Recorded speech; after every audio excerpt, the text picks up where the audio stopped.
Shut up and sit down.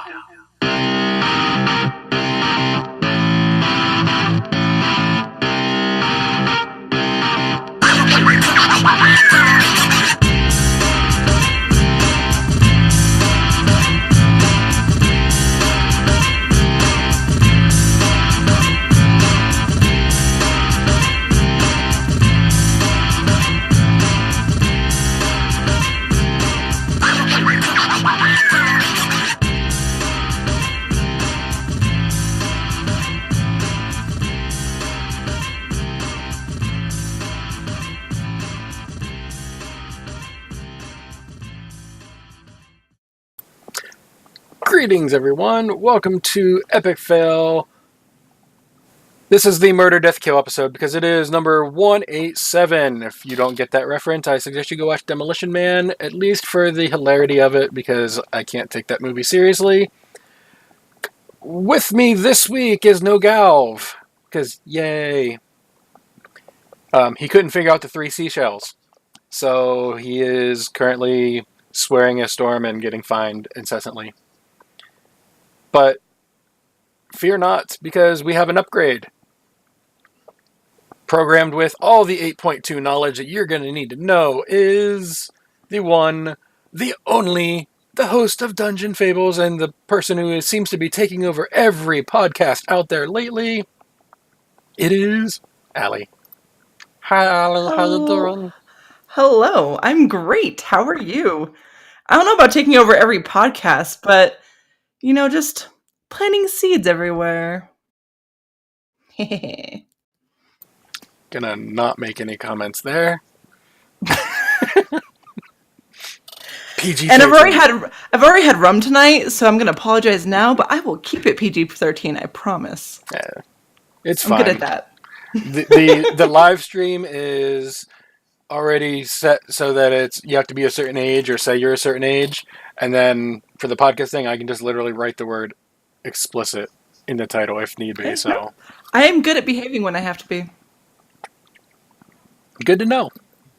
All right. Good to know. So for any of y'all that were here for the pre-show, you got a couple theme songs going, and then a couple songs that I had to do just because of, tomorrow being Game of Thrones night.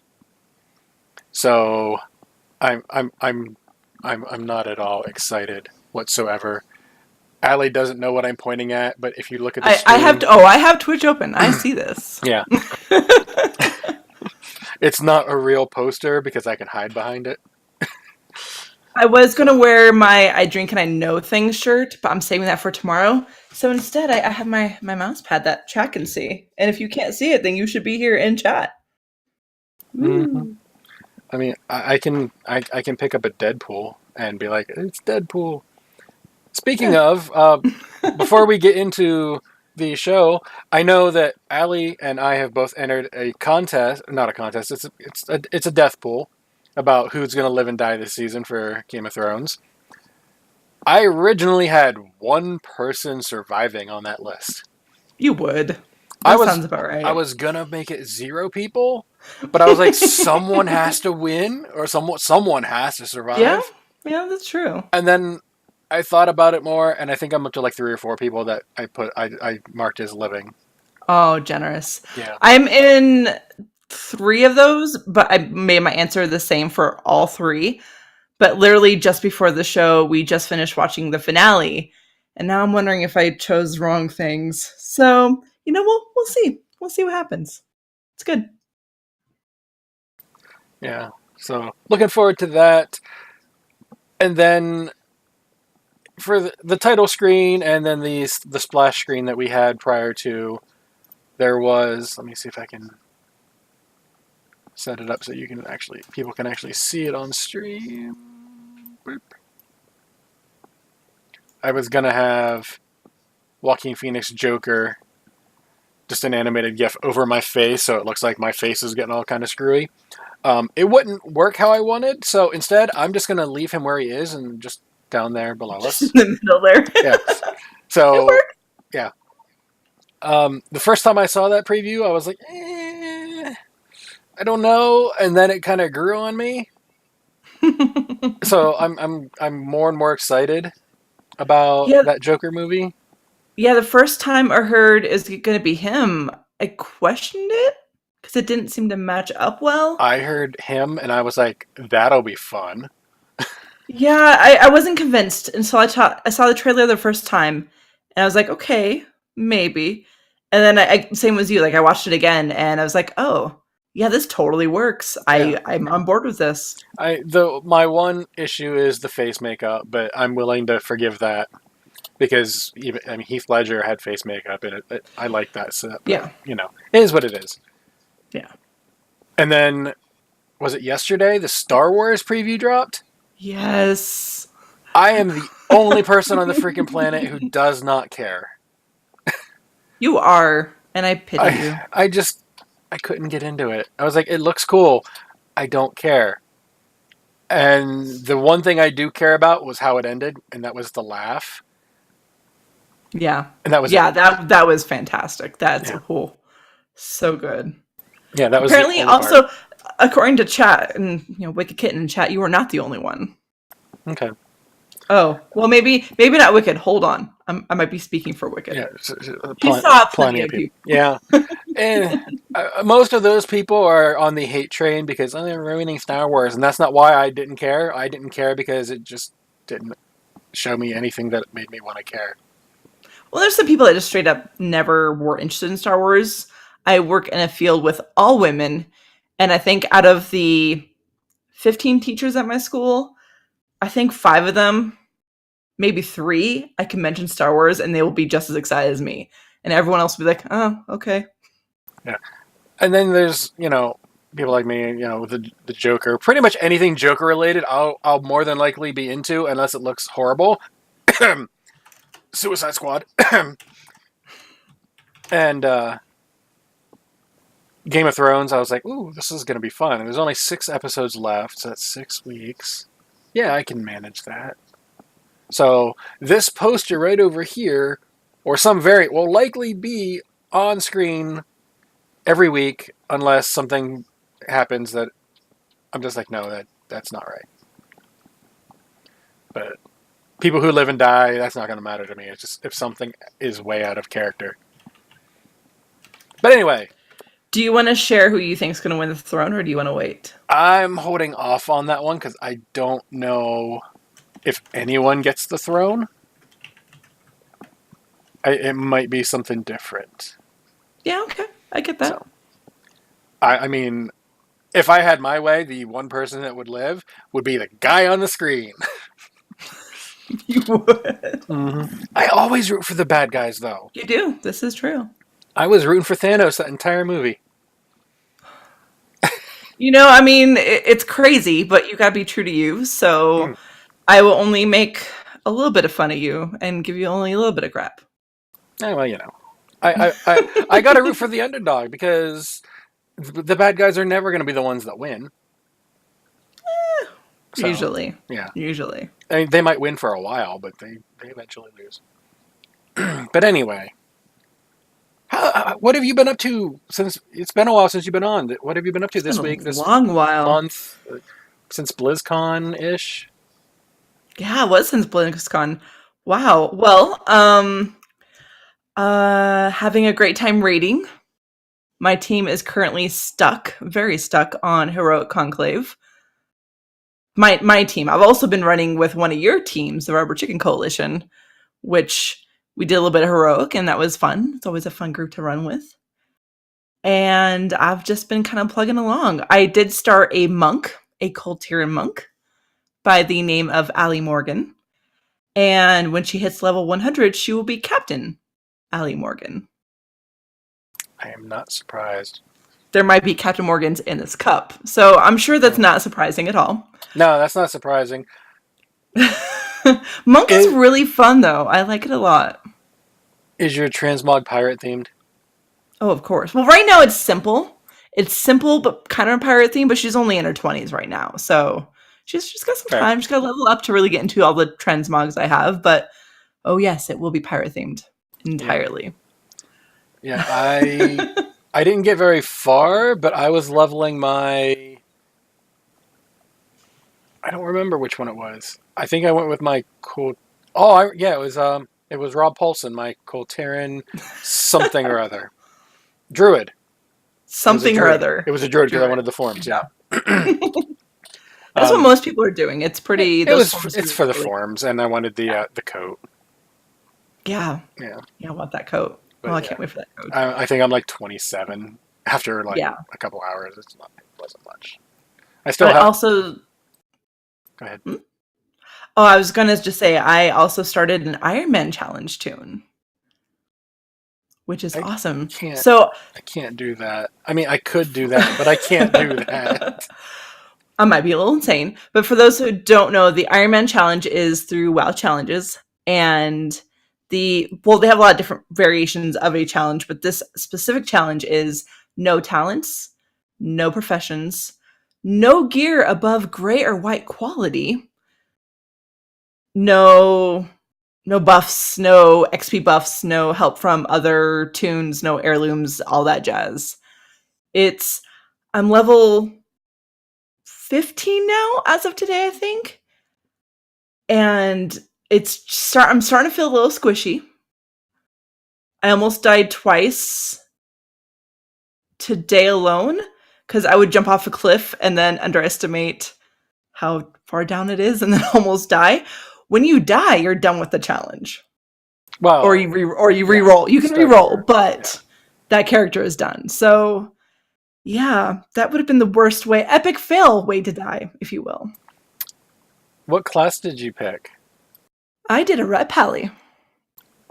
I am so sorry. No. It's good because if you think about it, the survivability with a Ret Pally, you have the stuns. I can use judgment to carefully pull things to the side, and kind of line of sight as I need to. If I get in trouble, I can stun, get on my horse, and run away. I have all those bubbles. I am allowed to heal myself. I'm allowed to buff myself with my own personal buffs.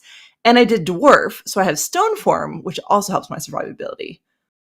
So I think between all of that, I might have a fighting chance. I don't know. I just remember when I leveled my first paladin. Bear in mind, this was in Burning Crusade. This is your entire rotation. Seal number 1, Judgment. Seal number 2, auto attack because you're So yeah, and then you just kind of did that, and then between every pull you drink, and it was just and yes, I leveled Ret, so that was hard. Well, and I have the benefit of I recently leveled a Dark Iron Ret Pally for the World of Warcast leveling challenge that I was doing. So thankfully, because of that, I have a pretty good handle on Ret Pallies, I feel, and good, muscle memory, which helps a lot with all of that. Yeah. So, I figured it's something fun to do, and it's a challenge I'm interested in and have been for a while. So I'm just going for it. I might do that. I'm gonna be world first Iron Man Demon Hunter. I don't think they take Demon Hunters, but that's a nice try. I don't think Demon Hunters, and I believe Death Knights are also out. I believe. Yeah. And some of the they do have an allied race division though, so that is an option. Yeah. But yeah, I still got to level up my Void Elf from last expansion. Oh. Hi, Stone. So Stone just corrected me. I'm assuming that's Stone. Corrected me and said that you can do Demon Hunters and Death Knights and just on separate lists. So There we go. Thanks for proving me wrong, Stone. I appreciate it. I summoned him. He knew we were talking about What else can I summon? Oh, I feel so powerful right now. I mean, back in Burning Crusade, I have a warlock, and he would always try to summon the Fell Guards that would kill everybody. Yeah, you would. I did, and I was always hoping it would. It was the summon that would always kill somebody, and I was always hoping it would be me because I'm the only one who would be allowed to tame it, basically. And if it killed me, no one could get it. They'd have to kill it. So I'd always go into town and be like, "Hey, I want to summon my demon, but I need help." And a Yeah. lot of times people will be like, "No, I know what you're trying to do." I'm like, "But I want to summon the demon. It's only a 1 in 5 chance. It'll be fine. If you die, I'll pay your repair." Yeah.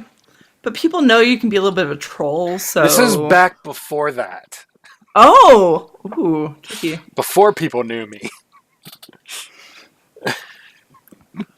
But yeah, in terms of my gaming week and stuff like that, a little bit of Overwatch here and there, doing the daily emissary stuff in Warcraft.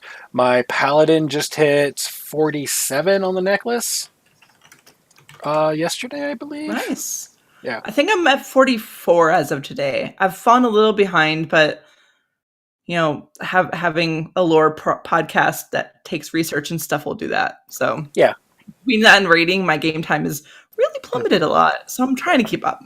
yeah. Well, I mean, I've got 3 tunes, and thanks to the catch-up mechanics, they're all in mid-40s.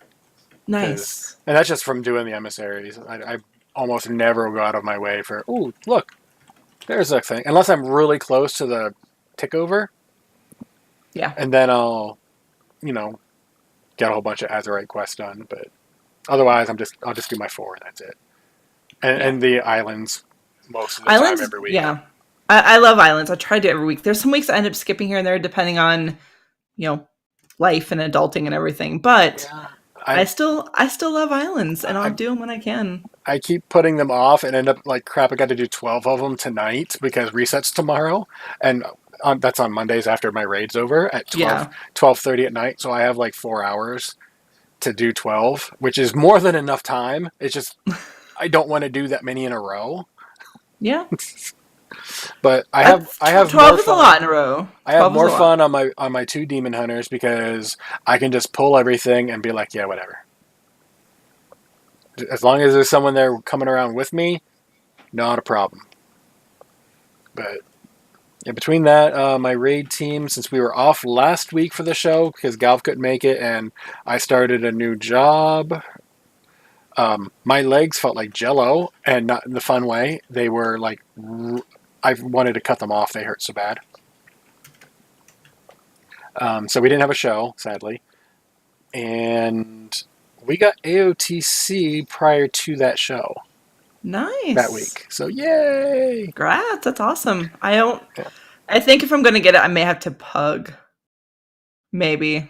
Probably. I don't know if you're available on Wednesdays or Monday. I know Mondays are out. Well, Mondays I'm out because of all things Azeroth. Yeah. Maybe Wednesdays. We'll maybe a Wednesday I can get in touch with my my Blizzard friend Howland, and that's a raid term joke. There, he keeps saying he doesn't work at Blizzard and he doesn't talk, so we keep saying he does work at Blizzard. And every time someone's like, we have our fire mage, and he keeps saying he's going to put in a thing where if a fire mage uses it, they automatically change specs to arcane because that's what we do to the fire mage. And we have fun and make fun of each other and all that fun stuff. And my trinket scenario is the ongoing meme, despite the fact that I actually have put on the newer trinket to test it, and my DPS numbers have gone down, even though it's considered better. It's not. So I'm going to probably put the other one back in, and my item level is going to plummet again. Yeah, that's a bummer. Yeah. But it is what it is. Mythic Pluses, I've been doing at least 3, since I have 3 max level characters every week. I should. Yeah. Well, I haven't. I have mixed emotions about those because I love dungeons, obviously. And I like the challenge of, really having to be on top of my healing game, which I do a good job with. But for some reason, the stress of that timer and my lovely guild that I usually run with, and I have to out-heal their stupidity once in a while, the combination of the two, I get a little stressed. Okay. And then at the end, I end up not having fun with that as much. So don't worry about the timer. You get credit for the dungeon and the level, even as long as you finish. So, I'm a bit of a perfectionist with that, so I still want to finish in time. Yeah. I mean, I did a +9 the one time. That's the highest I've done. I know. For all you Mythic Plus people, it's not. I know it's nothing. Don't worry. It's hard. I think my highest so far this season, this expansion, has been 5, so I think you have me Yeah. big. I haven't done much. Well, I mean, honestly, I'm not trying to push, so I'm not worried about it. But we didn't finish in time, but I still got credit for the 9, Nice. and that's all I wanted. But I still, on my paladins, every time I get on the paladin, I hit that little button to pull up the thing. I was like, okay, is there any decent King's Rest in there? Because I still want that sword, despite having a 415 mythic weapon. Because if I can get a 400 plus of that sword, I'm set for most of the rest of the expansion. Is that better for you than the 415? Oh, yeah. Okay. Stats? Proc. Ah, gotcha. Anything I hit gets a bleed on it. Oh. So, yeah. I'd have all kinds of fun. I'd be like, hey, can you guys pull like these 3 trash mobs? Because I want to beat the rogue who has this talent that is getting nerfed, so they're not going to be as OP. So, yeah. But yeah, that's the sword. I still keep trying, and I never get it. But, it is what it is. I can't complain too horrible, except for, trinket balance. That's okay. I keep trying for Invincible, and I still can't get it, so... Well, how do you know you didn't already get it? It's not like you can see it. Every time! Yeah. But yeah, that's pretty much... Oh, my second Demon Hunter, the Alliance one, I gave it Alchemy. I maxed it out for Quilterin.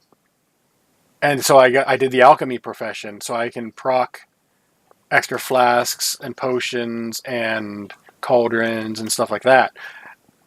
And it turns out that I'm either doing it wrong or I just real unlucky because it has not procced once. I think you just need me to be around.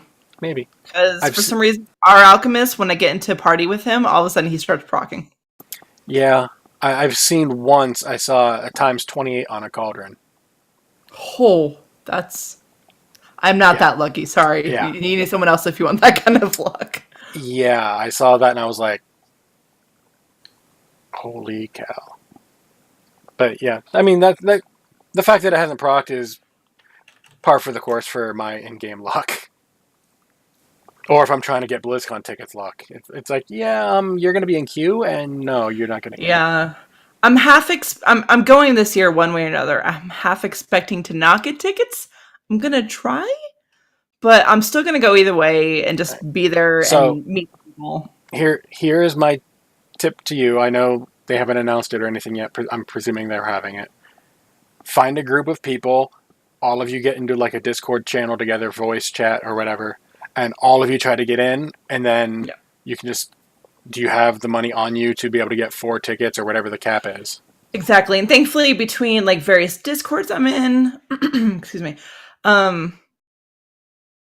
various Discords I'm in and various people in chat who are saying things, and that website where people actually, band together as a community, put them on there like for price. Between all of that, hopefully. Yeah. Just keep in mind that website is under new management and under a new name now due to reasons. Right. From what I've heard, though, like one of the new management was still part of the original one. So yeah. You're going to get a ticket. Sadly, I doubt I'll be able to go. It's my first year, so I'm pretty excited. This next BlizzCon... They have said it's going to happen. We still haven't gotten dates yet, which where I work, like I have to put in request times like way in advance. So I'm getting really anxious. I'm like, I need these dates, BlizzCon. Come on, need them. The first weekend of November. Well, yeah, I need to know officially. Like all the signs, like a lot of people have seen schedules for the Anaheim Convention Center, and that week has nothing on the schedule, and just all the signs point to that. I just need the official Blizzard saying it so I can put it in and not get in trouble at work. Yeah, fair enough. Anyway, unless you have anything else, we should probably get into the actual show part of the show. Probably. I mean, we could sit here and chit-chat forever, but we probably should. I mean, that's pretty much what we do here anyway. Yeah. So, all right.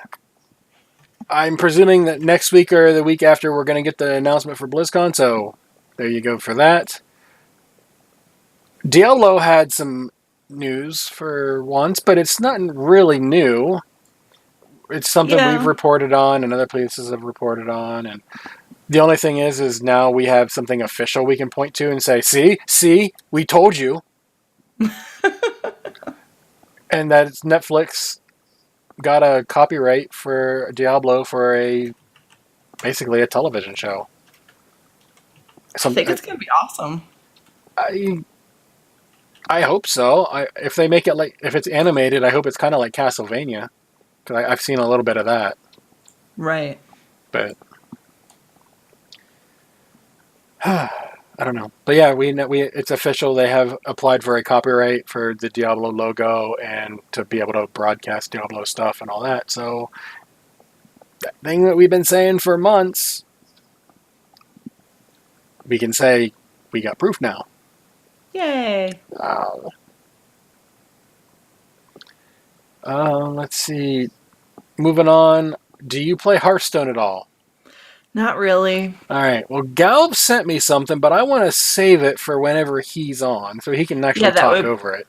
That would make sense. But the new expansion, Rise of Shadows, is out, and people are having all kinds of fun with it.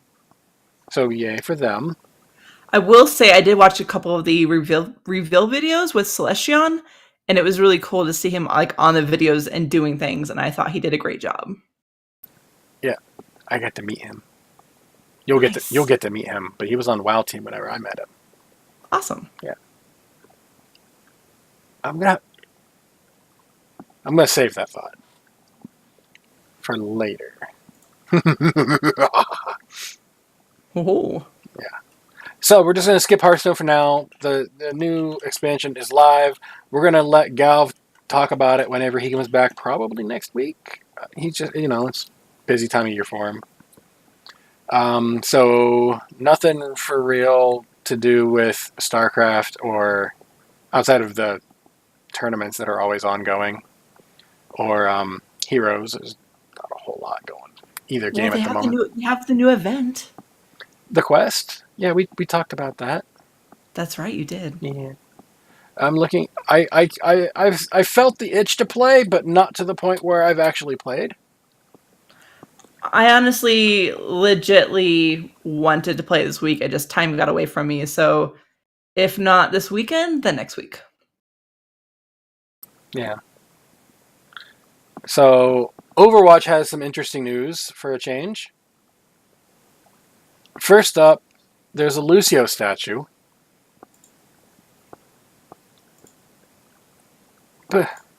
Blizzard, where my Junkrat statue? That's the other one I want.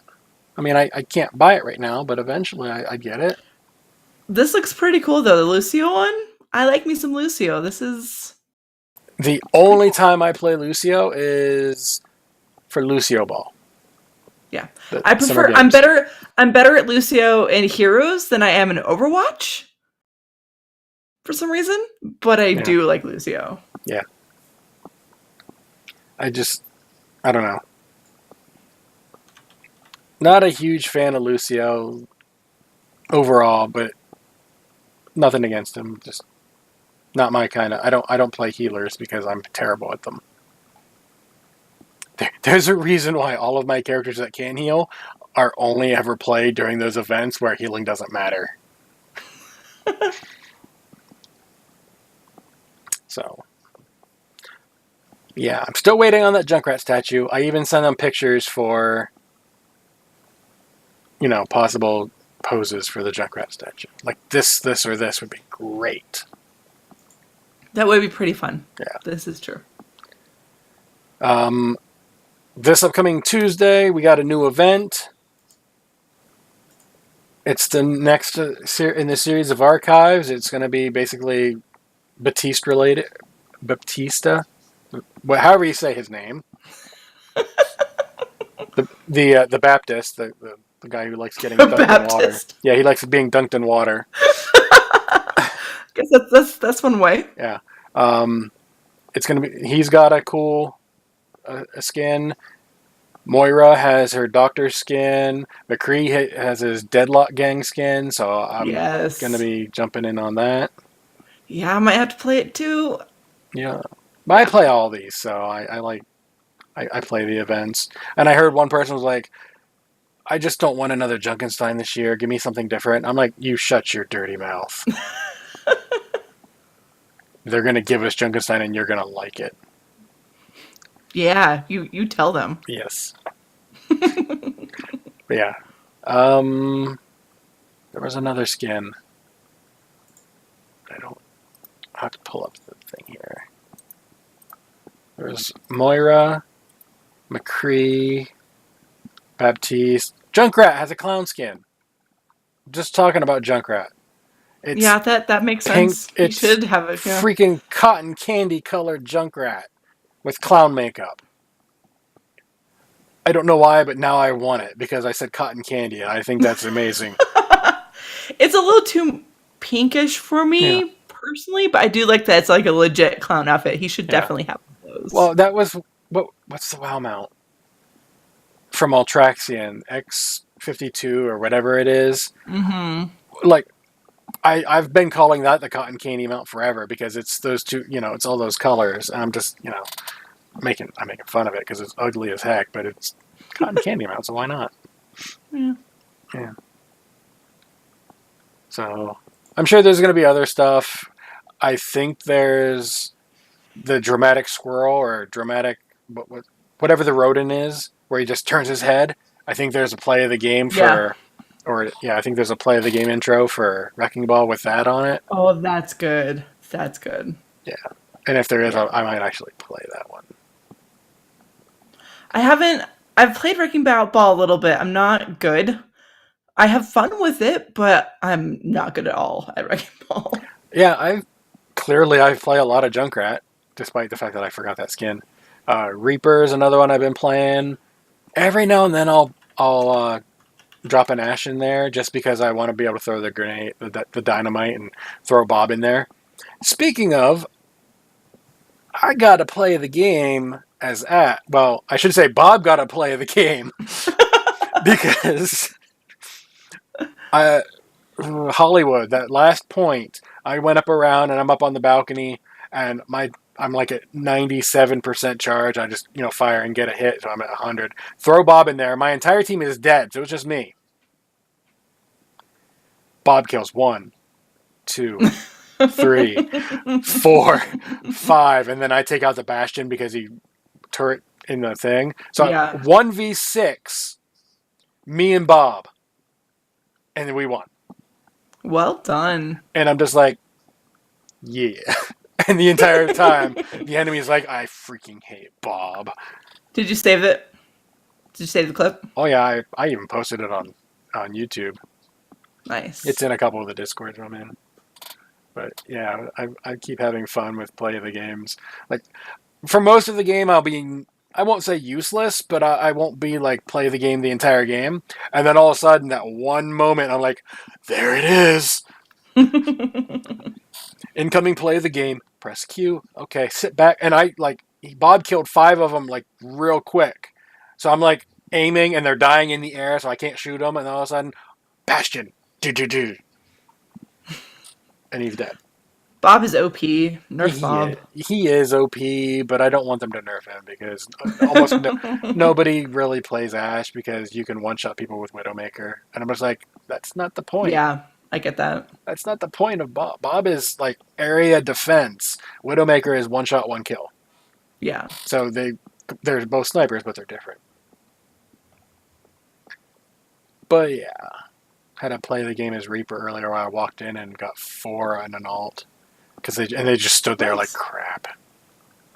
My only play of the game was on Symmetra so far. I've been trying to practice her. I like me some Symmetra. I have fun trolling people with my turrets and stuff. Yeah, I should. I need to get better with that because I'm putting it in places that I'm thinking would be safe, and they're just coming out and like instantly killing them. I'm like, how are you? They're not even attacking you yet. Yeah. I'm like, how do you know they're there? You're not even... For a lot of people, as soon as they see that there's a Symmetra on the other team, then they just start looking for the turrets. Yeah. But I got to do my placement matches still. I might do a couple of them this week. Maybe not. I'm not even level 20 yet, so I can't do placement matches. I really want to be, and I went through a phase where I was really working on it, but then I got really busy. So maybe in the next couple weeks, hopefully. We'll see. Yeah. I'm only like 500 and something. I haven't got the silver. I was in a game a couple weeks ago. Someone was level like 3,000 something. I'm just like, holy crap. Because it was like gold, like two different colors of silver and gold, all in the same thing. I'm just like, I was like, what level are you? And he told me. I'm like, I'm just going to play May because I can't play May. And all I can really do is maybe block you. I'm bad at May. I am so bad. I am too, but I'll play her to be a troll. You're a troll? Not to my own team. Not to my own team. Just to like, someone's gonna do some firing. I'm just like wall. But yeah. Anyway, we should probably get to where most of the stuff is, and that is the WoW stuff. Yes. We were off last week, so as usual, Blizzard put out their April Fool's Day jokes. Do you want to cover any of these, or do you think everywhere else pretty much covered them well enough that... I think everyone pretty much covered them. The general consensus is that some people thought it was really funny. Some people kind of thought it was a little lackluster. One thing I really appreciated is they were saying that, and I just pulled it up now, due to a general lack of demons in Battle for Azeroth, the Illidari have begun looking for a new source of souls. And they actually managed to weave that joke throughout the whole thing, which I thought was creative and a lot of fun. So, like every time it came up, I would just giggle. That was one of the best parts. Yeah, there was a couple of them that I thought were fairly good, and a couple of them I was like, yeah, because some were kind of meh. You know, not their best work, but you know, at least it's something. Like ultimately, they don't need to do this at all. So the fact that they do it, I think, is a lot of fun. Yeah. I got into the April Fool's joke because it's like legalized trolling. Okay, let's go. And on the show's Twitter, I was like, yeah, we're going to go ahead and switch up what we're doing to become one of those hate-mongering YouTubers for the extra viewers. And Frasley was the first person to mention anything to me. He sent me a message in Discord, and he's like, I love it. Yep. I was like, yeah, I had to do something. That was the first thing I thought of, because I had just got done out of a conversation with someone who was complaining about those people. I was like, yeah, that's what we're going to do. Yeah. I've already got next year started. Tiger's Lust is now rated T for teen. Sorry, I just read that. Yeah, I will say the one you did on Discord with the little number for notifications did get me the first time.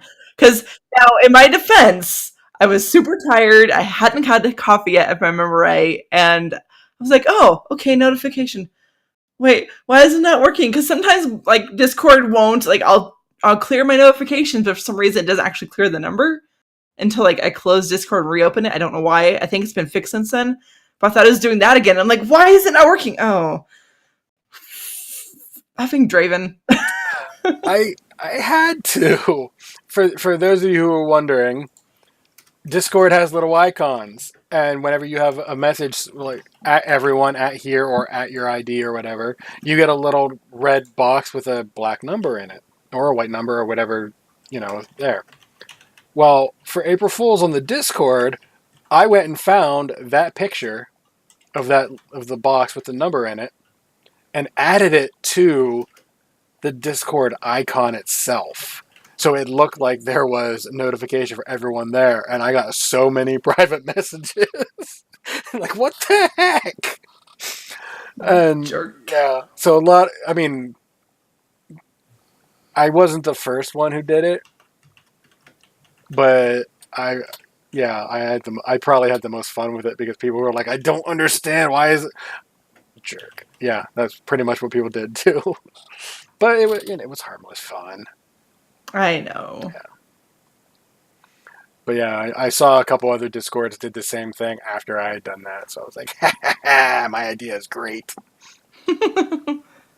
I feel like there was someone that did that last year with their server, and for the life of me, I can't remember. I don't remember that happening last year. But if you really paid attention to it, it was obvious. Yeah, because it wasn't the normal. It was different like shape. It cut off the icon. So like I said, I was kept tired when I saw it. Yeah, I kept moving it up to get more of the box in, so it looked more and more. But then it started looking less. So I was like, middle ground. Okay, that's good enough. And I got enough people that I got like 15 messages from people like, you're a jerk. I was like, thank you. So yeah, I had fun. Speaking of fun, the Darkmoon Faire is going for another couple hours. And there's some new stuff. There's that fish head thing, which is not a toy, sadly. It is just a random timed, I don't know how long it lasts kind of thing. As soon as I found out it wasn't a toy, I stopped caring about it because I wanted it to be a toy. It needs to be a toy, and I think before the end of the expansion, they'll make it a toy because that's what everyone's saying about it. Yeah. But the big important thing, the roller coaster. Now, you get the Wii buff from it, which is the same as the carousel.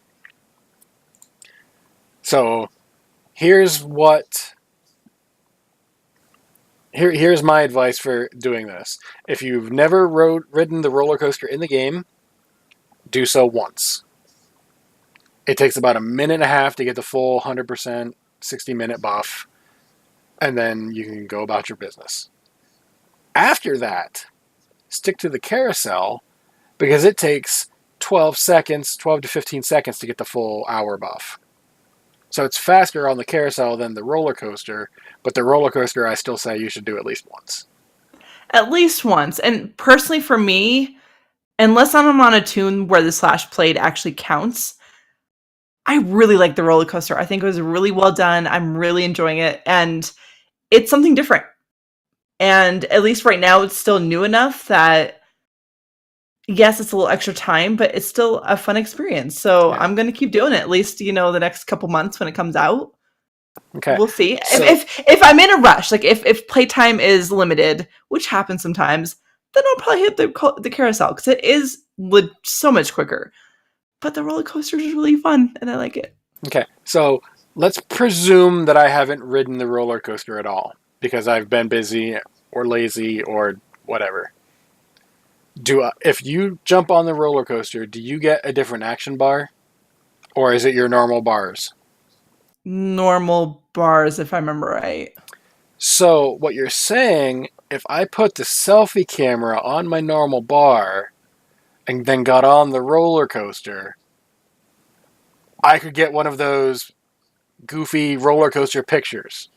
Maybe. I mean, your hands aren't up in the air like it would be for roller coaster. Yeah. But you could have a lot of fun with that. Good to know. I have a lot of weird ideas. You never. No, you were never. Normal and boring and innocent and... Two of those are absolutely wrong. One of those, an argument can be made. It depends. But... yeah. Frasley wishes to remind you that the fair is not responsible for lost or damaged articles. Yeah, well, if they lose my new transmog sword, which has a moving eye on it because I had to match my new helmet, which we'll get into momentarily. Yeah. So yeah, we'll just go ahead and go straight to that. There's a couple interviews out there. We'll go back to that momentarily. Xalatath, everyone's favorite Naifu, has returned. You do the quest via a Naga world quest. You kill a Naga, you loot it. Does it have a quest item, a medallion? No? Kill another one. No? Kill another one. Took me 9 the first time, and then after that it was the first kill. Yeah, I pulled a mob of, I think, 3 Naga on my Shadow Priest, so this whole questline was epic for me. Yeah. And I had 2. In those 3 dead bodies, I had 2 of them. My husband did it today, and I think he looted off his first one. So it does not take that long to get. Yeah. But yeah, you go do that. You take it to the Tortolan people, and then they tell you to go everywhere around the world in the new zones. And you do the stuff. I got to go back to the cave that had no use when I found it the first time. Yep. Vol'jin, I think, is where it was in there. And went around. And spoilers for anyone who hasn't done this. I'm sorry, but you can't talk about this without going to the obvious conclusion of it. You get a N'Zoth gift forehead eyeball thing hat, which if you hide your helmet or you change your helmet via transmog or anything else, that it goes away. Like, you can't hide your helmet or transmog it into something else. It literally doesn't like show. The gift itself goes away? No, the gift stays, but okay. It might just be a log out, log back in if you get a new helmet. So I keep my only thing with keeping it, because I'm totally keeping it, which we can get to in a second. But my pirate hat, it replaced my pirate hat, and that's an issue. Yeah, I made a completely new transmog for it. So when I showed up to raid, people were like, "Why are you in different transmog?" Because they couldn't see it because they either cleansed it or didn't do it yet. Yep. I was like, "Cause." And we're getting word you cannot take selfies on the roller coaster. Aww. Boo! Blizzard, fix it. Or for 1 gold or however much, it takes the picture for you, and you can have your hands up and all that. Yeah, because just like an actual roller coaster, they take the cameras and then you go see it after in the booth. They could totally just like put a little booth there, and you can see your picture and. Yeah, it takes a screenshot for you or something. Yeah, that would be good. Yeah, they could do this. They totally could. I mean, I might have to brave the forums for a second time this week. We'll get into that later. But yeah, so yeah, Xalatath kind of, I don't want to say betrays you because it's not like you should have trusted her in the first place, but it reminded me of something we heard last expansion, 5 keys. Yeah. How many things were there when we woke up an eyeball? How many items? Well, we had the 3 relics. Mm-hmm. Is that what you're talking about? Okay, there's 3. Then we had the Xalatath weapon, if you want to count that. Naifu was there. That's 4. Yeah. And Are you counting the hat? Are you counting the eyeball hat as 5? What was the most important thing that was in the room? Well, the old god himself. To before he woke up. Us? We were number 5. Yeah. 5 keys. Maybe. That's entirely possible. I was like, it didn't dawn on me right away, and then like last night at 3 a.m, because I don't sleep, I was like, wait, what? And I was like, okay, 1, 2, 3, Naifu, and then they called us the opener and blah blah, all these other titles. That's 5. I was like, maybe. Yeah. Maybe I'm just reading too much into it, which I tend to do sometimes. I'm not going to point anything out with the Ready Player One original trailer where I spent months going frame by frame counting how many pop culture references. No, never. No, never did anything like that. That quest line though was, it was so good. Yeah. I did it on my Shadow Priest, and there's obviously we spent a whole expansion with her, and I went back and forth between Shadow and Holy depending on what I was doing at the time.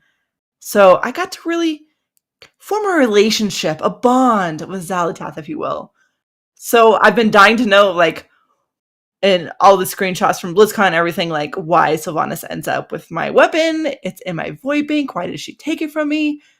And the extra dialogue that Shadow Priests get, it was well done. It wasn't like an immense amount. It didn't add any story per se, but it made Shadow Priest feel a little special and have that extra special connection that the rest of the player base doesn't have. So I think it was well done. And that moment at the end, just how it all went down, it was so good. And even though this expansion, I am mostly holy, as I said on Twitter, I'm in touch with my twisted side, very well in touch. And so I am keeping that gift, even though I am mostly holy these days. Because I can handle both. Yeah, I haven't leveled my priest. I don't. Oh, that'll so probably good. be the last class I level because I don't like priest. No offense to you, it's just not for me. It's not for everyone. I totally get it. But like I've seen the differences. Like I've seen on via streams or YouTube and whatnot. So I see the differences. I got my last owner just apparently didn't care about me. Yeah, she ended up being lame. She scolded me. Yeah. I felt pre-scolded. And she kind of left a little bit of a threat there at the end that she's not going to forget that we did that. The wasted potential of that action. Yeah, but and then the priest gets I'm so glad you found me again. I had such a great time doing that quest line. Yeah, and it was fun. I watched. So my husband did it today, and I purposely watched him because I knew he would cleanse the gift, and the cleansing of it felt a little anticlimactic. Yeah, I mean, you get a toy that puts it back on, but it's seen by everybody. So he literally just went Star Wars Emperor and did a lightning thing, and then you were cleansed, and that was it. Yeah, I've done that quest chain on all 3 of my max level characters, 2 of which still have it, and 1 cleansed because I wanted the toy. Yeah. Otherwise, they would have all kept it. Yeah, I have a few alts I need to level still, and when they get to that point, I'm totally going to cleanse it. That way I can still get the toy, but I'm keeping the gift on my priest. I had that relationship with her, and I have to keep it. I have to know where that's going to go. I had no relationship with Xal'atath, but it's you're old god obsessed. So like I will gladly be your spy, sir. I've always been intrigued and really enjoyed Old God stuff, so I'm really excited about this. I want an Old God expansion so badly. So I'm keeping this gift because I want to see where it goes. I want to see how down the road Blizzard may individualize that for those of us that kept the gift and how that goes down at some point, whether it's this expansion or next expansion, Honestly, I think it's going to be more of a cosmetic thing than anything, sadly. I don't care. Hopefully I want to know. Yeah, hopefully they do something because they said there are consequences either direction. I'm like, we're still waiting on consequences for the Sour Fang thing and the Bane thing because I have a Horde character. It'll come in time. Yeah, but it shouldn't be every 6 months. You get another 5 minutes of story. That's my one complaint. Like, barring Azerite gear as a whole and the whole trinket debacle of every expansion, my one complaint with BFA is just the pacing of the story, which just doesn't feel like it's as much as normal. Like, we're getting more content patches, or more regular content patches, because they're eating their fiber. But it just feels like the pacing, we're not getting as much. Yeah, I'm glad I am not Blizzard, and I'm glad I don't have to make these decisions, because on one hand, if they give us all the story or give us like a huge chunk of story right away, we're going to rush through it, eat it up, and then want more story. Whereas if they space it out like they have been, we complain that we want more story. And so for them to have to make that decision, I don't envy that. I do agree. Even the sections of story we get has been a little bit shorter lasting than last expansion. So I definitely agree there.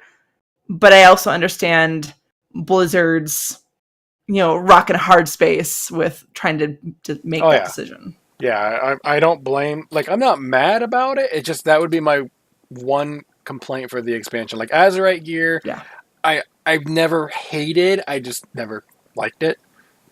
The trinkets, I can't say I hate, but I mean, at least this time the OP trinket was not off of a 1% chance that the boss will be there, let alone it'll drop.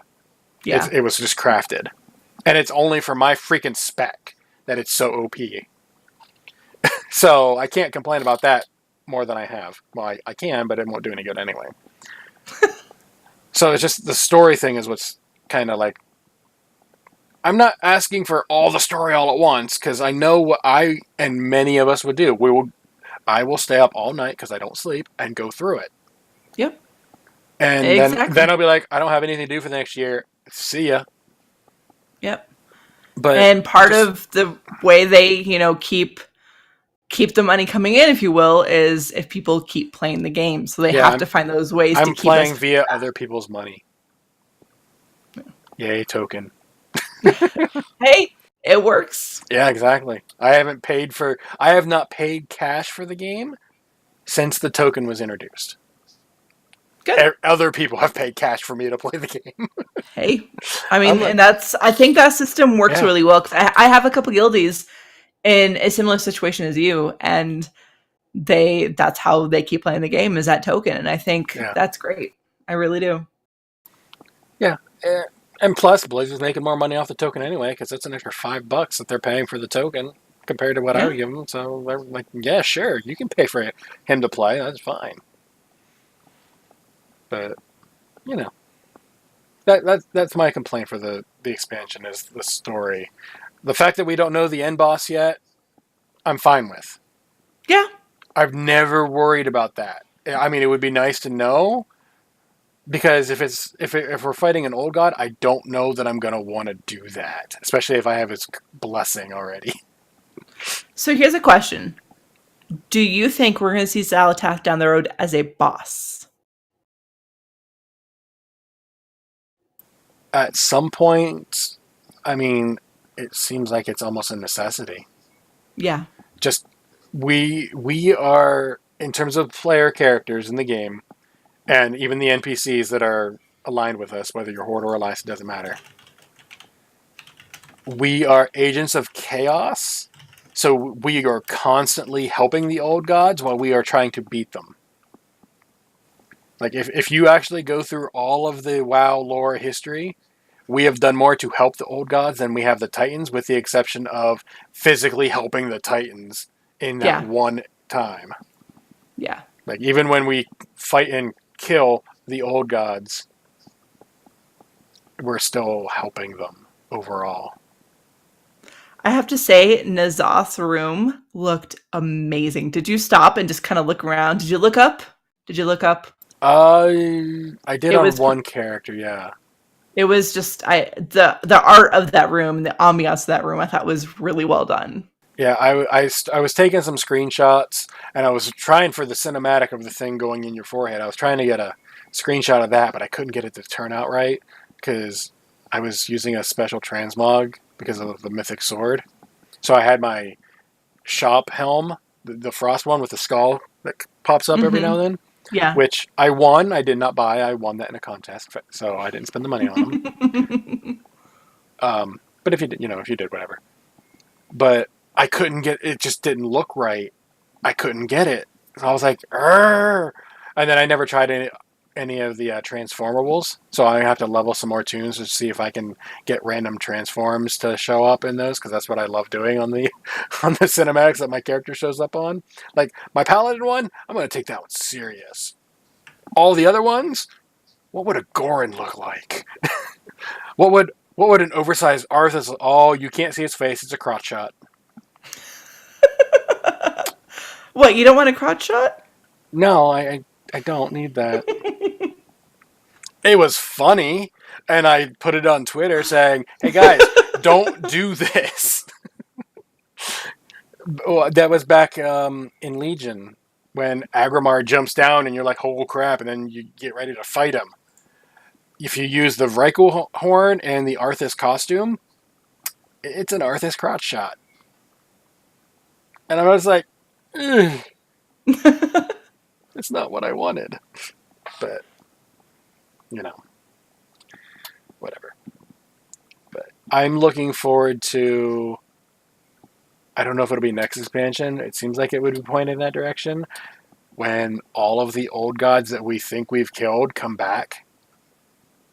I think if we're going in the way that you and I both think they're going in and having potentially a very heavy God expansion next expansion, it would happen next expansion. And it's totally going to involve the fact that they're not really dead somehow in some way.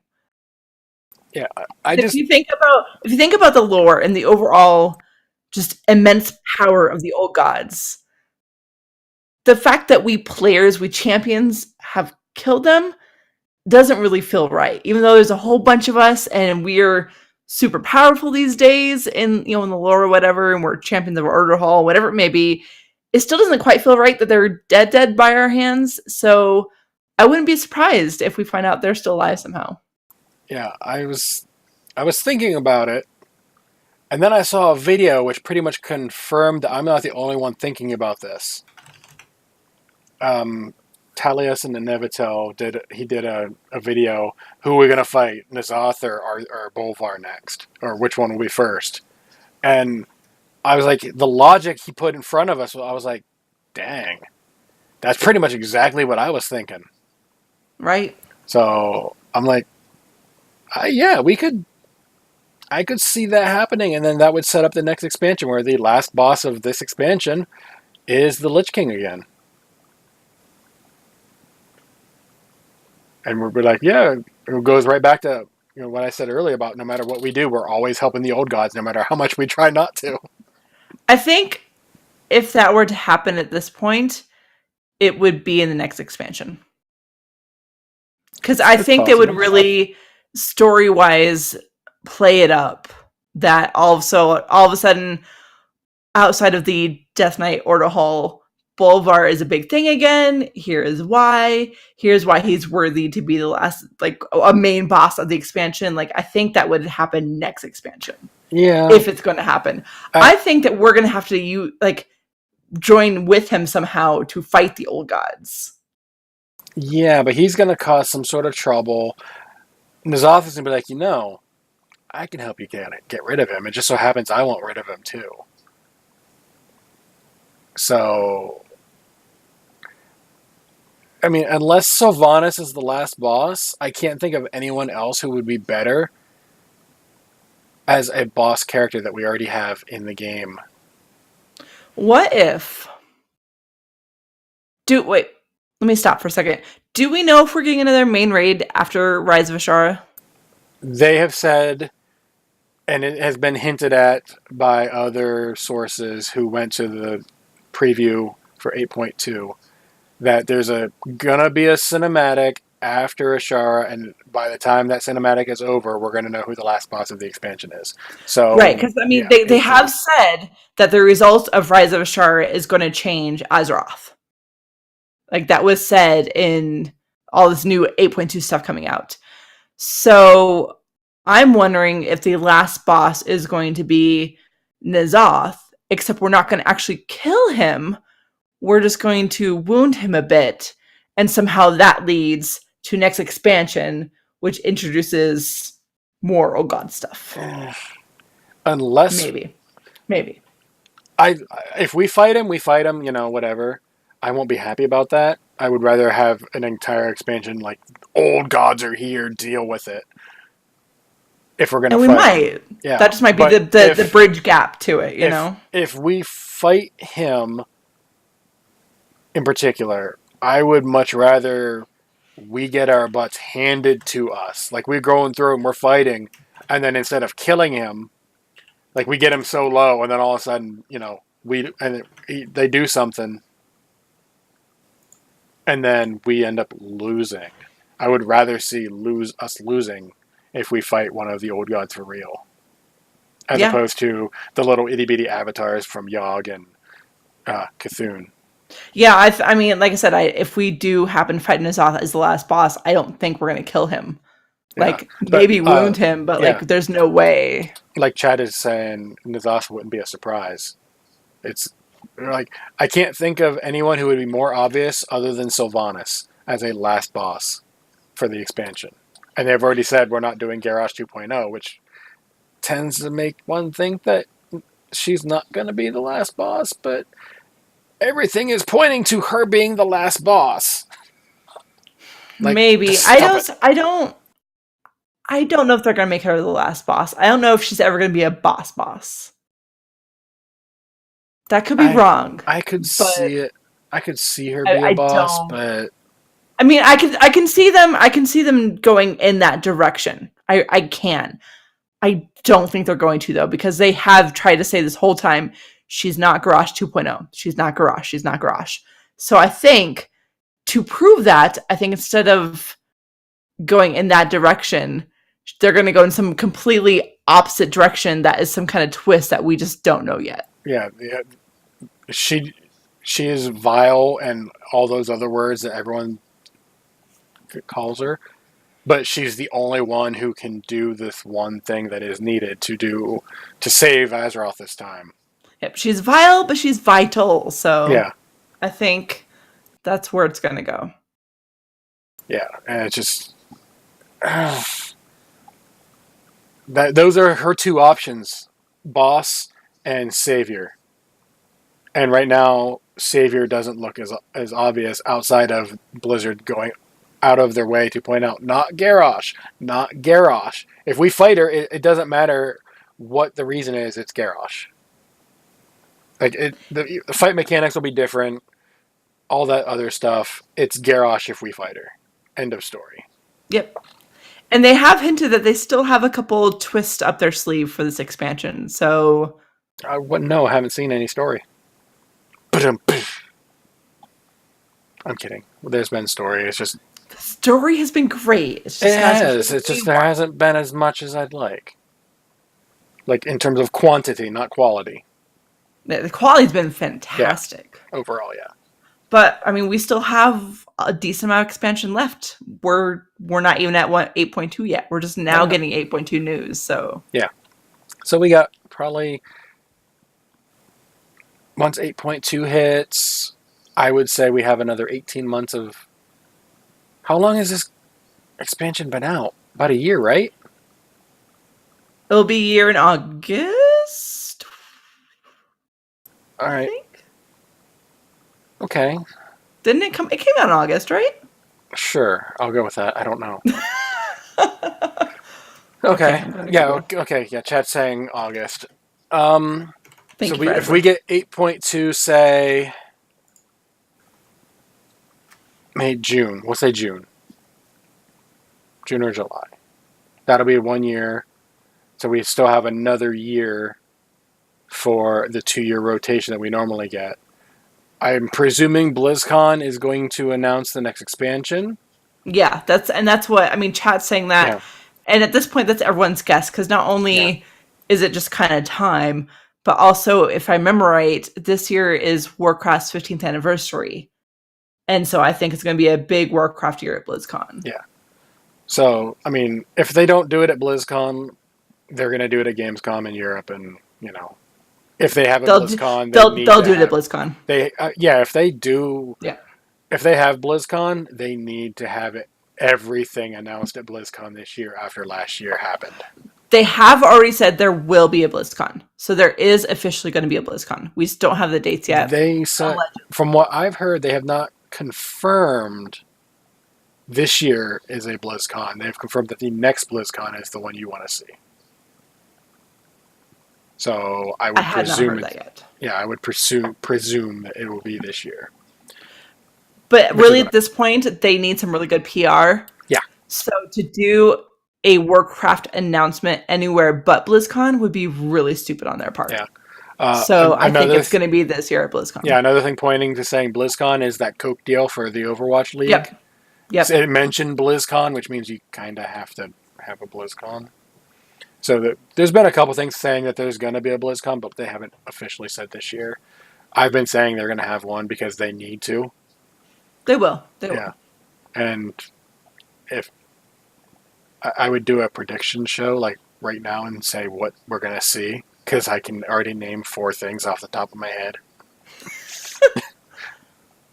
5 things off the top of my head. I think this BlizzCon will be a lot of like new game expansions and things like that. And I think, and maybe hinting at a couple new IPs, maybe. And I think the following BlizzCon will be the big, like, boom in your face, OMG BlizzCon. Yeah. Let's see. WoW expansion. They're obviously going to give an update on Diablo Immortal, but that's not going to be the focal point because they're going to get booed for it. Diablo 4 will finally be announced and teased a little bit somehow. Yep. And then obviously Overwatch is going to get a new character, maybe a map. Heroes will probably get a oh my god hero or something if they bother. Hearthstone gets its expansions. You know, all that. The usual stuff. Yep. But, yeah. Anyway. Moving on. We were talking about Zealot's Hath. So, here's something that took me by surprise because I hadn't kept up on it. Horde has had Mythic cross-realm raiding for quite a while. The last I looked, there was 32 Alliance side Mythic Jaina kills.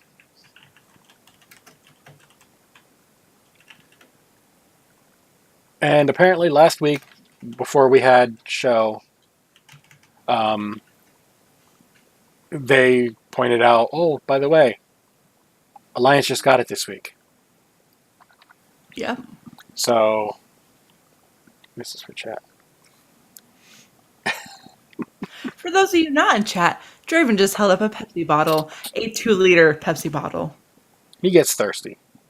He doesn't drink the whole thing at once, but yeah. Yeah, the Alliance finally unlocked Mythic Cross-Realm Raiding. It only took them like 3 months longer than Horde. I'm not surprised, though. I'm really not. I'm not either. But I saw that and I was like, yeah, oh, I don't care.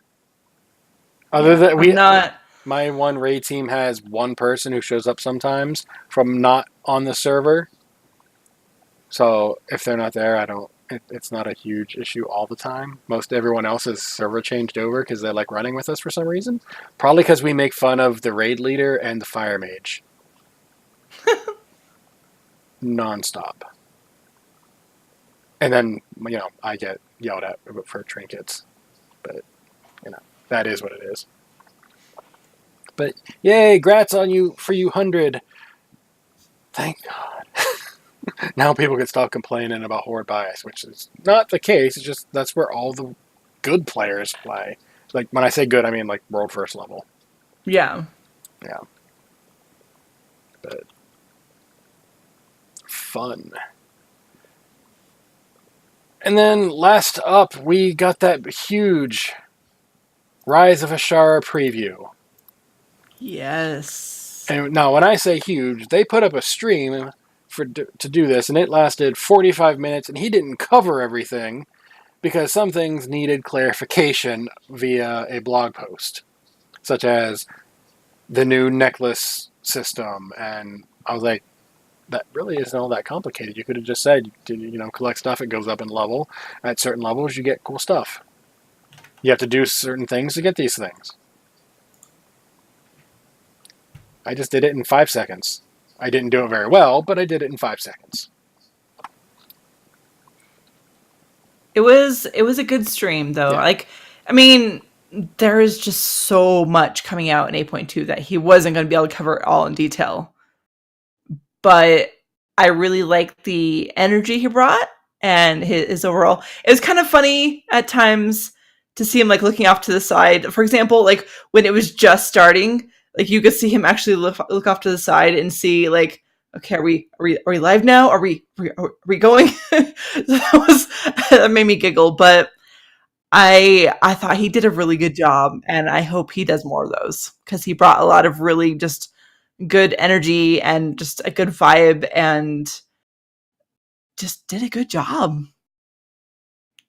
Yeah. I missed the first couple minutes because I was out. So I had to... I was at work, so I actually just watched it today. Oh, well, then it's fresh in your mind. Great. Yes. So we're going to TLDR this. We're not going to cover every single thing because there's a few things that I do want to cover specific. First off, the date for the PTR is going to be Tuesday. It says next week, technically, but it's going to be Tuesday. Everything's always on Tuesdays for WoW. So yay, get to test stuff on Tuesday, if you want to. Speaking of story, that I've been harping on most of this entire show, we get more story stuff. It sounds like a decent amount, too. Yeah. Between the two different zones with Mechagon and Nazjatar, which Nazjatar was brought up back in Burning Crusade even. Like the Naga trash as you killed them would talk about Nazjatar. So this is really exciting to me personally. Yeah, which is really weird that they were brought up in Burning Crusade because that's another planet. But it was, so. Yeah.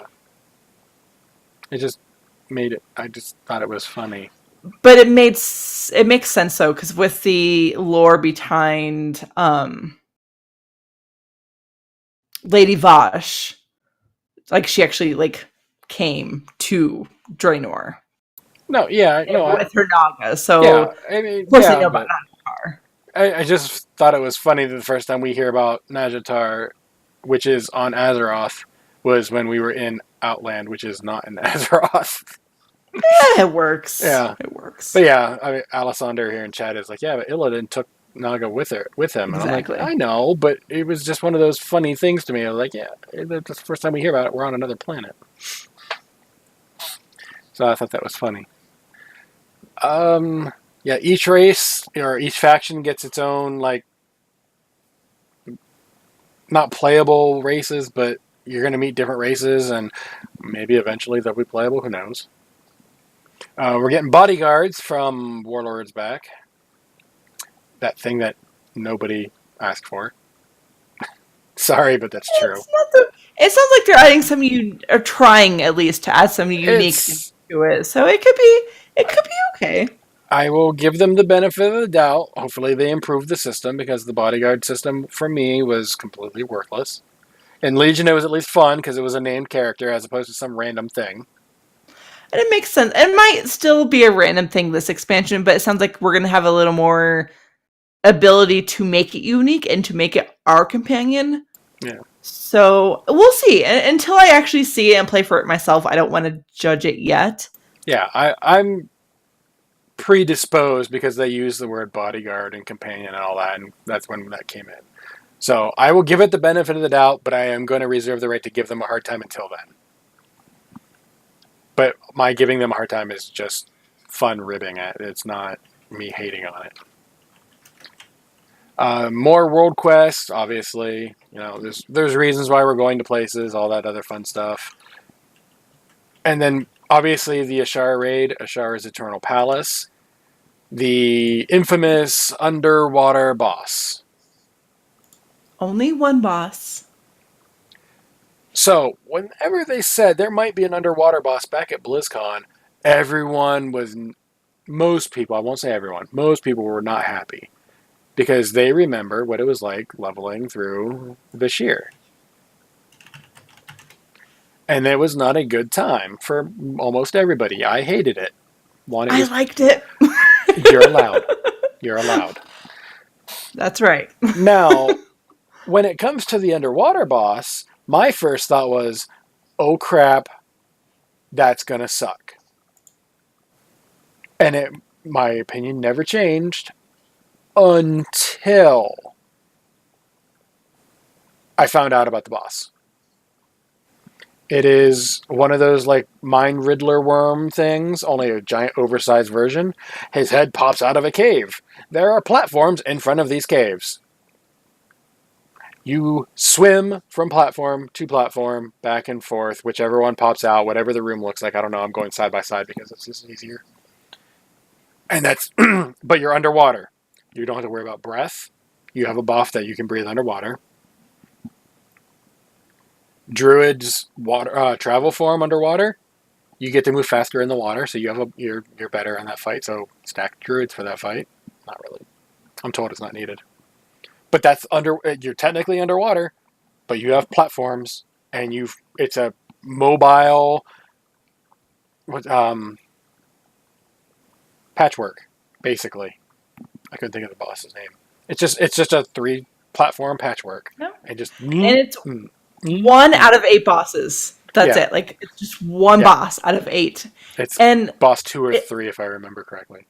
And it works, because, I mean, he snakes in and out of the holes, and their whole purpose, as Efizel said, was to give more of a feeling of diving into the deeps, which, story-wise, with what they've talked about, especially with the Azshara short and everything, I think it makes sense. And I think it sounds right now like they're handling this boss really well. Yeah, I haven't seen the boss in action yet, so I'm just going on what I've heard from the people who have seen the boss, or at least the dungeon journal for the boss, at the very least. So we'll see, but for right now, if it's what I just described, I'm okay with it. It won't be my favorite encounter by any stretch of the means, but it won't be my, I don't want to ever do this boss ever. Well, I think a lot of people, their problem with Azshara was the fact that the camera control was really hard. Like, I know I took my melee and my range through there, and I know for a fact that my range was a lot easier. My range, I had to try to get closer to the thing I'm fighting, and the camera was all funky, and that was really challenging. And I know that's a lot of people's complaint. Whereas with this boss, like, if it's, if the boss stays like in like a wall and just like weaving in and out of like a wall and stays there, and people have actual platforms they can fight on, the only time it's going to really feel like an underwater boss is when you're swimming from one platform to the other, and that's it. Yeah. So it shouldn't be too bad. I can imagine on Mythic you'll have to cheat the boss over to another platform because he might destroy the platforms if you don't somehow. Maybe. I could see that as a Mythic mechanic. I mean, obviously I don't know, but I could see it. But yeah, so I'm temporarily okay with the underwater boss as it has been described. If it's anything but what has been described, I'm going to hate it. Because if it's just like a normal, you're underwater, there's no platforms, you just have to deal with all these things all around, then I'm like, log out. Let me know when you guys kill it, because I don't want to deal with it. Then there's the Mechagon area.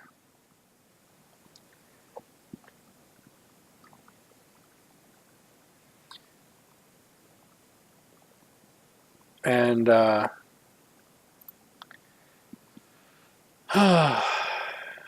it sounds like it's going to be interesting. Sorry, I'm dealing with chat here real quick. That's okay. I think it's gonna be a lot of fun. There's a ton of stuff from what I have heard. And that's just for the one thing that I want more than anything out of that zone. And that is that cogwheel bike. Yeah. And that's what everyone is saying right now about it, is that bike. Yeah.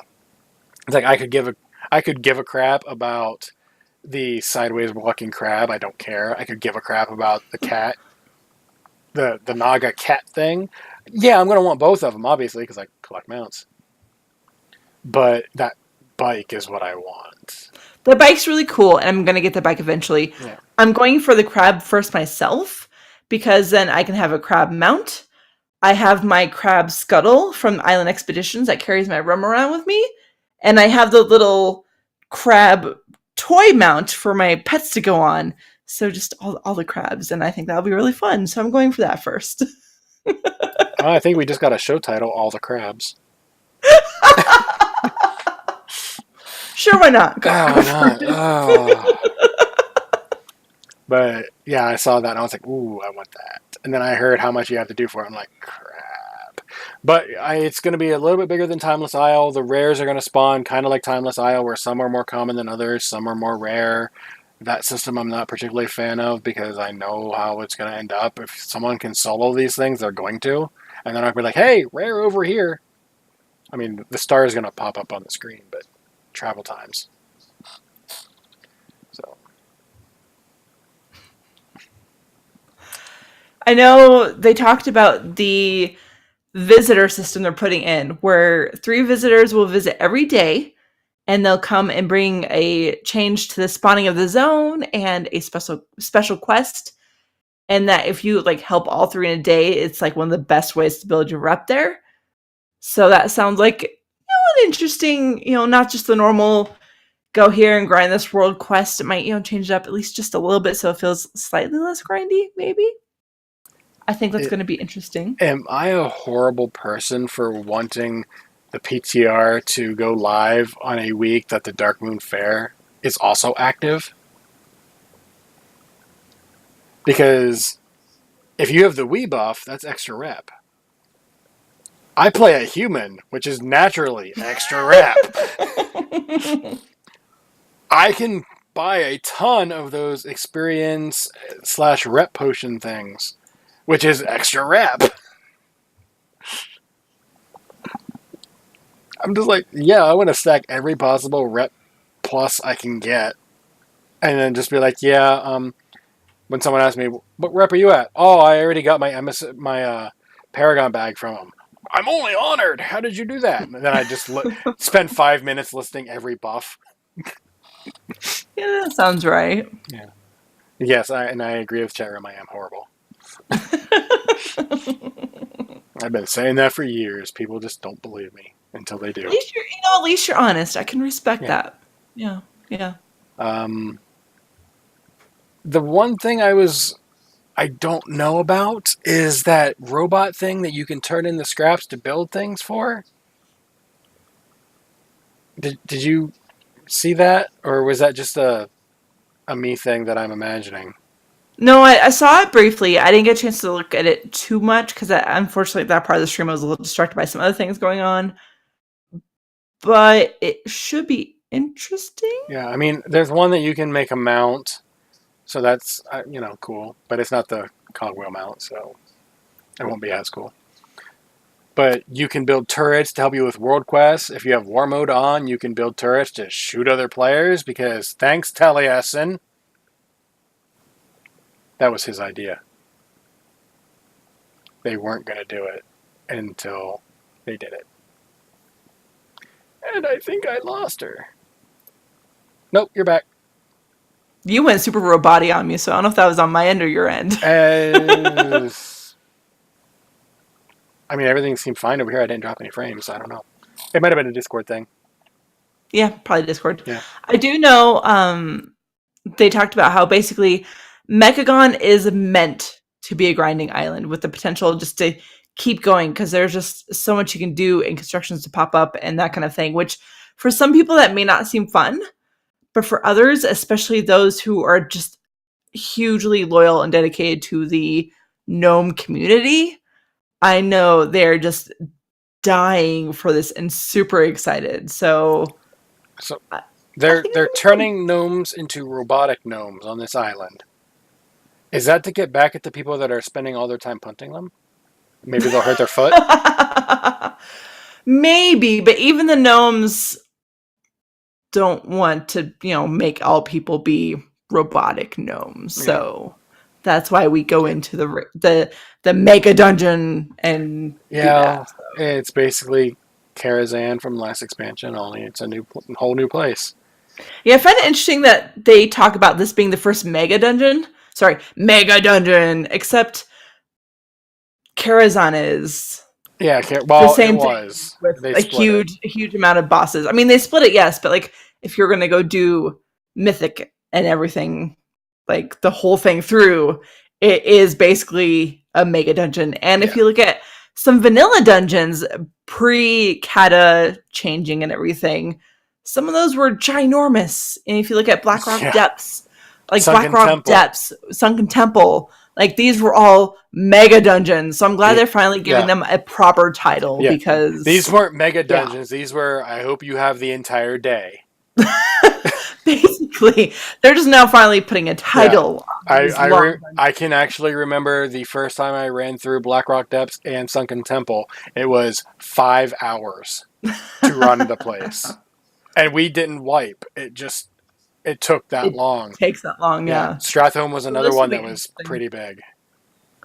I heard somewhere, and I really wish for the life of me, I don't remember where, but that Megagon dungeon isn't going to have trash, or isn't going to have much trash. The second half, which is what they got to run at the people who got to preview it, like Taliesin, Sloot, and a couple others.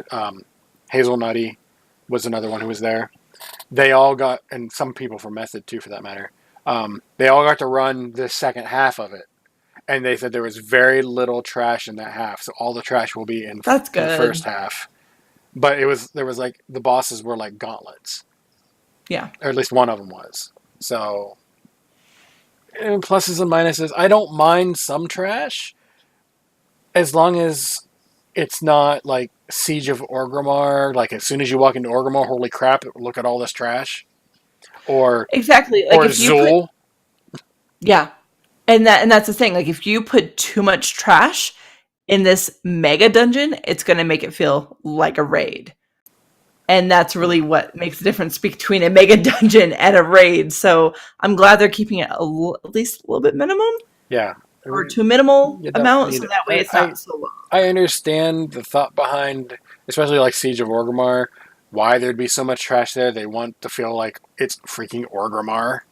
So you're going to have a lot of people. But at the same time, your city is under siege. People are going to run to other areas. You can RP that any way you want. You don't need that much trash. There's a literal point where, even though it makes sense, there's too much. That was one demonstration of it. Zul was another from this from Odir. This Desire Lore only has, for Alliance side at least. I know Horde side is a completely different beast for a couple between bosses. There's not a lot of too much trash. There's a couple that it starts feeling like it's too much, but that's when you run through it. That's when you're done with it. Right. But I know on Horde side, there's a couple that it's just basically, we realize there's not a ton of trash here, but screw you anyway feeling. Or there's just enough trash, but then there's also Jaina casting ice spells and you just get frozen in place. So it's definitely a Horde get the screw you feeling on that one, but yeah. So trash is one of those delicate balance things. Yes.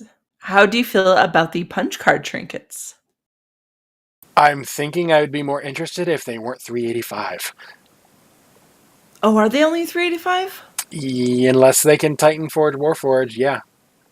I mean, at least that's what they showed us. A $385. Yeah, I wonder once it goes live. I wonder if it's going to go up once it comes live. I think it's fun. It's a fun nod to Gnomeregan and the punch card system there. Like, I think that's actually kind of cool. In concept, I like the idea of it. You have one card that is just pure, here's some random stats. You pick the one you want. Okay. So chat's actually saying that they remember them mentioning that you can work to get them upgraded. If you can upgrade them, then I'll actually care about it. And that works, and that's great too, because it gives a chance for those who truly just do not like to raid a chance to upgrade it and stuff, which I think is also fair. So. Yeah, and that's fine. But as a $385, I even just picking, like, I'm gonna pick the one with haste, and I think it's mastery for the second stat. And then it doesn't matter what the rest of them are. One will be a little bit of damage. The other one's going to be, I don't know, I'll just pick lung capacity, because why not? Because it's the one I remember. It won't matter. My 355 is still going to out DPS it. You're not bitter or anything, right? No, not at all. But but keeping that out, if you can upgrade it to be like 415 or so, then sure. But in terms of if you're really rating all that much and you've gotten a couple drops, you probably have better than the 385 already. Unless, well, I mean, presuming you're doing heroic, I guess. If you're doing just normal, then maybe. Depends. Like, there's all kinds of different ways, Mythic pluses. So, I like that it's there. Item level is the one thing, to me at least, that makes it kind of meh. But Right. the concept of it, I like. Bum, bum, bum. Scrolling down further on the list. King Mechagon, blah, blah, blah, blah, blah. New trinket, blah, blah, blah. We got some more Magni story because it'll be the 77 cycles, which I still think is hysterical they put that in there. Because Legion had the 77 days as a new patch. So what did they do? They put 77 cycles in the... I'm just like, that's funny. I'll be curious to see if it's legitly going to be 77 or if it's just a nod to all that. Either way, I think it's hysterical. Yeah. So yeah, we mentioned the Heart of Azeroth necklace earlier, and you're going to get new things. They're really revamping that system. Yeah. And I think it's good. I think they've been listening to the player base and figuring out on their end what works, what doesn't work, and balance and all of that. And I think a lot of people are going to be happy with the changes. Yeah. So a lot of people have been complaining about Azerite armor. I've gone on record multiple times saying it wasn't terrible, but it wasn't great either. It just was. I didn't care for it, but it wasn't, oh my god, I hate it or I love it. I have heard from multiple sources now that Blizzard knew it didn't work the way they wanted when the game came out, but they put a date on BFA. They had to put the game out whether it was ready or not. So, this is how long it took for them to fix it, to make it work. 8.2. So, but to play devil's advocate for just a second, how many people did you hear saying they got the beta, woo, except they're not going to play the beta because they don't have the time or they didn't want the story to be spoiled and that kind of thing? Like, I've been wondering if they just didn't have enough people helping to legitly test the system in the beginning. They knew it didn't work right when it went to PTR. And it's been said from multiple people who actually went to Blizzard recently. Gotcha. So, yes, we got something that didn't work right. Guess what? I'm going to second what I heard from these people. I would have rather have gotten BFA with this one thing, even though it was fundamentally broken and fundamental to everything in the game. I still would have rather gotten BFA than dealt with Antorus for an extra year.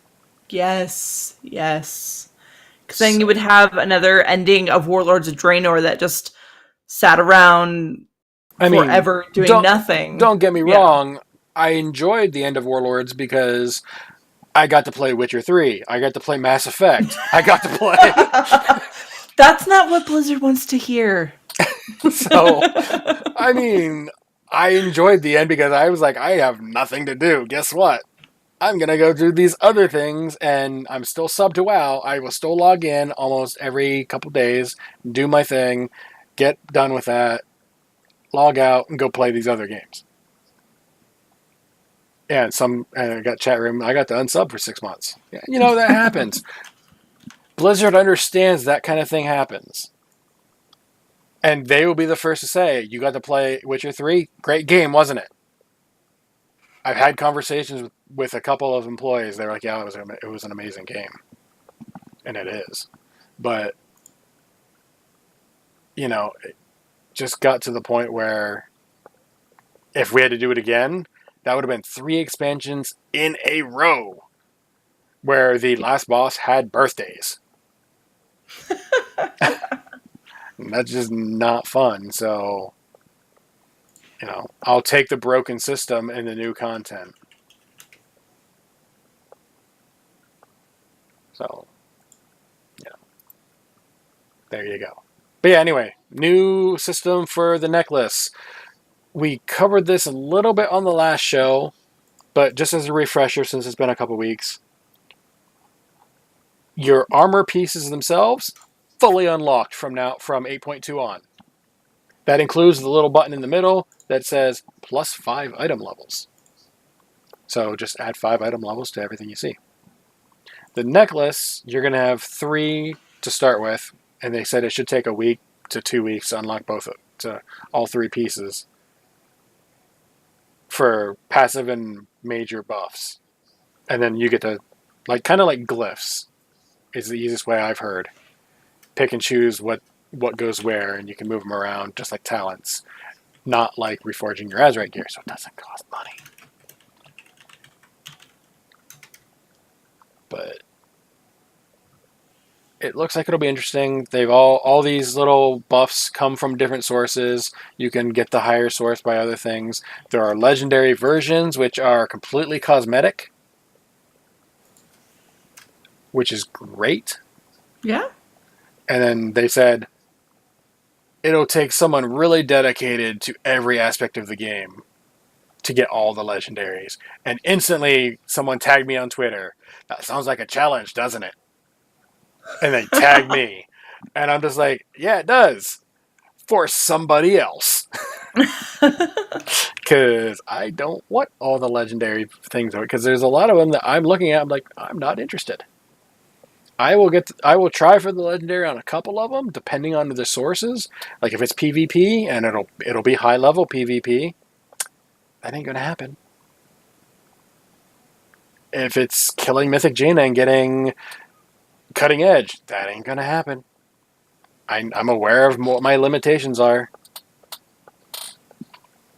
and it is both my own gameplay and my raid team. No offense to them, we're not gonna get cutting edge Jaina. So, it is what it is. So yeah, fun. Did you see any of these things that kicked your interest? Well, there's one, but that is involving the raid, which we talk about in a minute. But before we get into that, do you want to talk about mount equipment? Well, I was thinking about the Heart of Azeroth thing, but yeah. Oh, that. No, just overall, I'm pretty good with it. Yeah. And I think they're making great changes. And I think overall, well, I want to say overall the player base will be happy with it. But we also know that someone will always find something to complain about. But I think it's going to be addressing a lot of people's complaints. So yeah. Heritage armor, they gave us an update. Gnomes are all gears and lights and switches and stuff. Tauren they look like Tauren from Mogor, but they have to finish the war campaign. Yes, you have to finish the war campaign up to that point to get the Tauren armor. It doesn't have to be on that one character. You just have to completely makes sense because of Bane. Yeah, and that's fine. I'm okay with that because if they're tying it to Bane, yeah. Warfronts. We're getting the heroic version of Stromgarde. Yes, I'm so excited about that. I'm both excited and terrified because not because I think it's going to be hard, but because I know the incompetence of other people. Yeah. So pugging it isn't going to be fun because it's not meant to be pugged. It's actually intended for people to go in with voice chat. And depending on the level of gear, I may or may not. I'll probably go in at least once and get my butt handed to me. And then depending on the eye level of the gear we get, I may or may not go back. It just depends. Yeah, we'll have to see what the reward is. Yeah. Let's see. New islands, new arenas. Flying! We have to talk about flying. And then obviously because it involves mounts, we can talk about mount equipment that you brought up. Which is one thing that I knew we were going to spend a little bit of time on, even though we're running way longer than expected. But flying, we're going to get flying unlocked, provided you meet the requirements of Pathfinder 1 and 2. And they're giving you a mount. A mechanical parrot. Yes! Yay! Which will go great if you're, any kind of a pirate-themed transmogger or... I don't know whoever you could be talking No, about. I have no idea. But yeah, I'll take the free mount, sure. Yeah. I might even use it as the first. No, I won't. That won't be the first one I use. By default, I will have to use my big love rocket as the first one, just to be that guy. Yeah, you do. Just to be that guy, I have to. But like Vrykle Drinking Horn, check. Mr. Smite's Compass to make myself even bigger, check. Big love rocket, check. Yeah. So, but yeah, you'll be able to fly in all of the world of this expansion. So that is Zandalar, Colteris, Mechagon, and Najatar, which is actually those last two were kind of surprising to me. Yeah. Because we've had plenty of expansions where, Timeless Isle, Tanan Jungle, where we couldn't fly. So I think it's nice that they're letting us fly in these new areas. It's great. Yeah.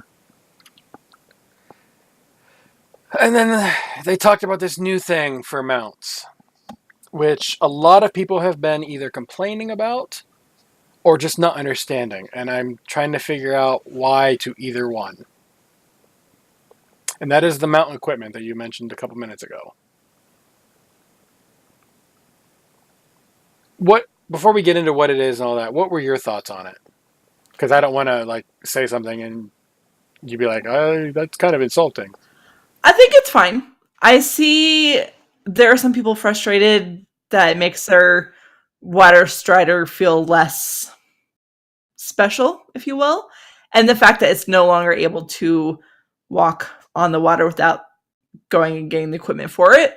Like that aspect of it, I get. Yeah. Because, for example, they're letting the Sky Golem keep the ability to, harvest herbs and everything, but they're not letting the Water Strider keep the water walking. So that part of it is kind of stupid. The rest of it, the overall general idea of it, I think is unique, and I think it's fun, and I'm excited about it.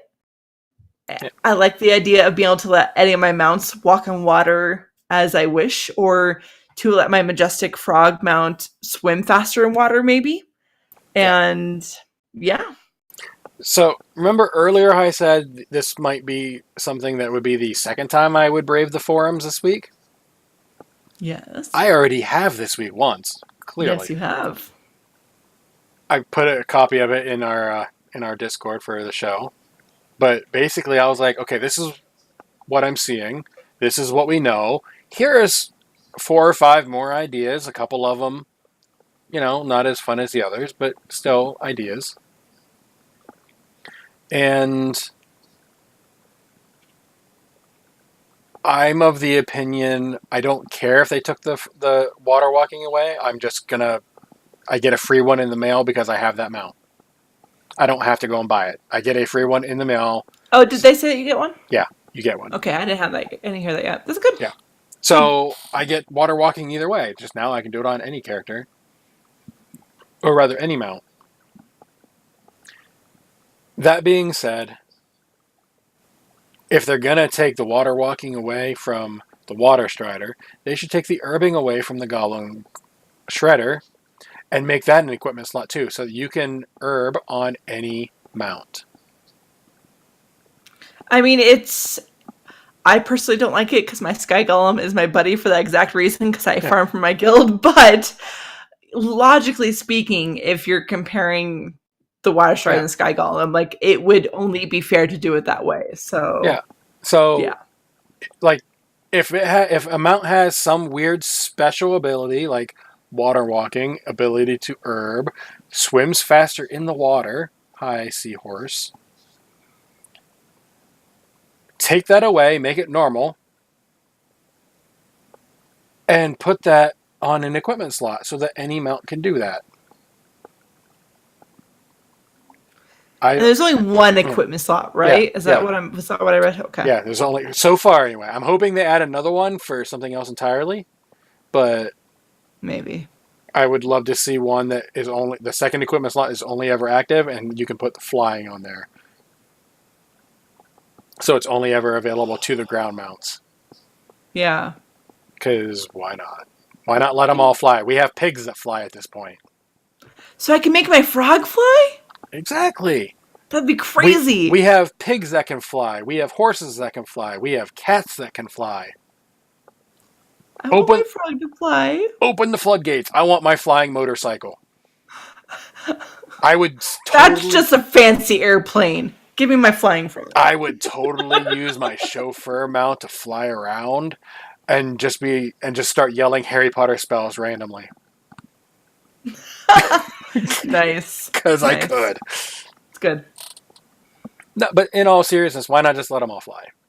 So right now we have water walking. We have you don't get dazed, aka being a Blood Death Knight. So sorry, Blood Death Knights. And then you have the parachute thing. Yeah. Which we don't know if it works like a glider, where if you dismount, you just glide. Or if it's like the second person in one of the passenger mounts, where you get dismounted, you automatically get a parachute and fly straight down and take forever to land. Right. I'm guessing it's probably that one. Because otherwise it'd just be too OP. But I had some other ideas. I mentioned flying, faster water travel. What was another one? The ability to herb or mine from any mount would be a good one. My personal favorite, what did I call it? Negative ordnance personnel emitter or something like that. Yeah. It was basically NOPE. Nope. Was what or I called it an equipment. I should have changed it to emitter.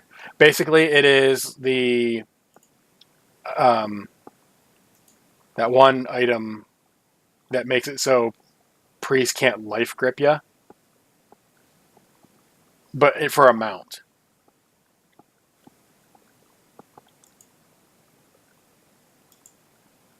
So you don't get trolled via you don't get displaced by other players. Right. Friendly players. Like if you're gonna be in PvP, it's not gonna obviously work. But I came up with something. I wanted to use Nope as its abbreviation, and that's why I did that. But it's just more of an anti-troll type thing. But yeah, I gave him like 5 or 6 ideas, and these are just the ones I came up with off the top of my head.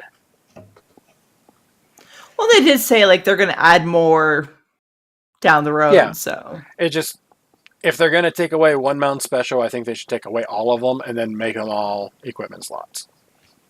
And you can choose. But I would still say give a second slot to the flyers, flying on them. Or just give every mount the ability to fly. Either way. Because, I mean, at this point, why not? I just keep picturing my frog flying through the air. I would. Frog fashion. Yeah. That would be awesome. That would be hysterical. With the frog, I would say they get extended jumps. And by extended, I mean like quarter zone. I mean, our jumps already feel a little extended, but yeah, that if you add like some distance to that, that would be pretty epic. Yeah, like whenever you're doing the old a turtle made it to the water quest, how you get that little directional thing that you're firing, you get that when you want to jump on your frog. But you don't get to see exactly where you're going to land. You just get the direction and a guesstimate of the distance. And if you max it out, you can get about a quarter of the way across most zones. Right. I would be fine with that. I might even spend the gold to buy a frog at that point. I love my frog. It's a majestic beast. Yeah, frogs, it's a cool mount.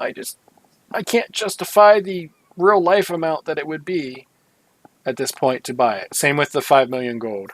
It's like, that's a couple $100. I'm not spending that on a mount. Yeah. But yeah, that's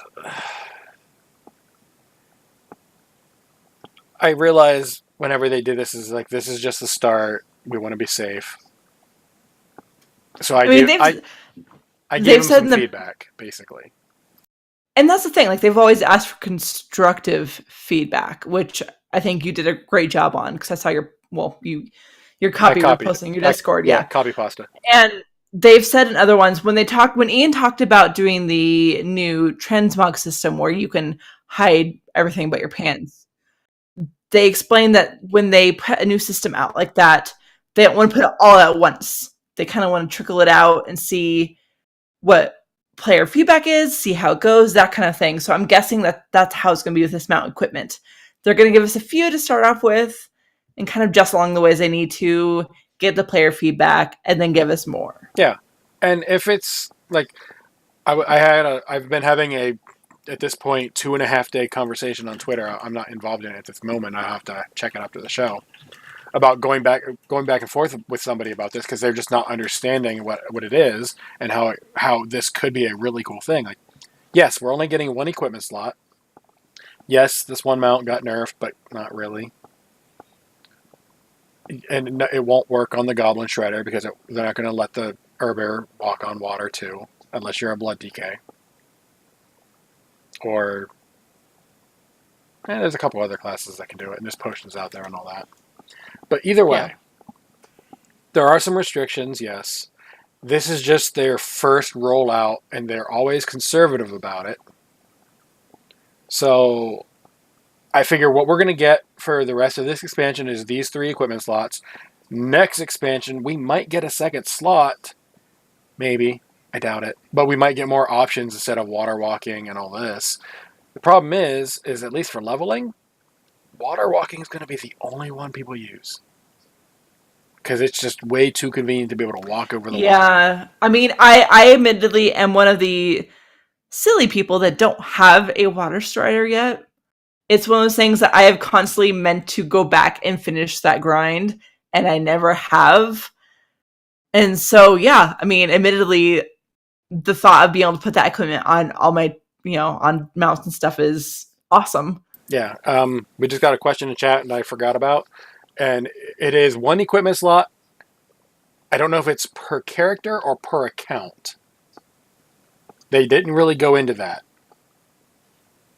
So it's either one character gets, if you put water walking in there, then every mount on that character is water walking, or if it's your entire account. So that's one thing we don't know. It is not per mount, because that would be expensive, and inscriptionists really don't need to make any money this expansion or any other. Because that's where most of these are going to come from, is the inscriptionist. AKA, it's a glyph system, sort of. Yeah, well, it's more of it's kind of like a gem system. Chat pointed out that once you change the equipment, it destroys it, and they said that in the video and stuff, that once you change it, it's like the gem, so you destroy it when you replace it with another one. So I will be putting water walking on it and dealing with the random days that doesn't happen all that often anymore. And oh darn, I play a paladin. I have bubble if I fall off a cliff and need it. Oh, I play a demon hunter. I don't need to worry about fall damage there either.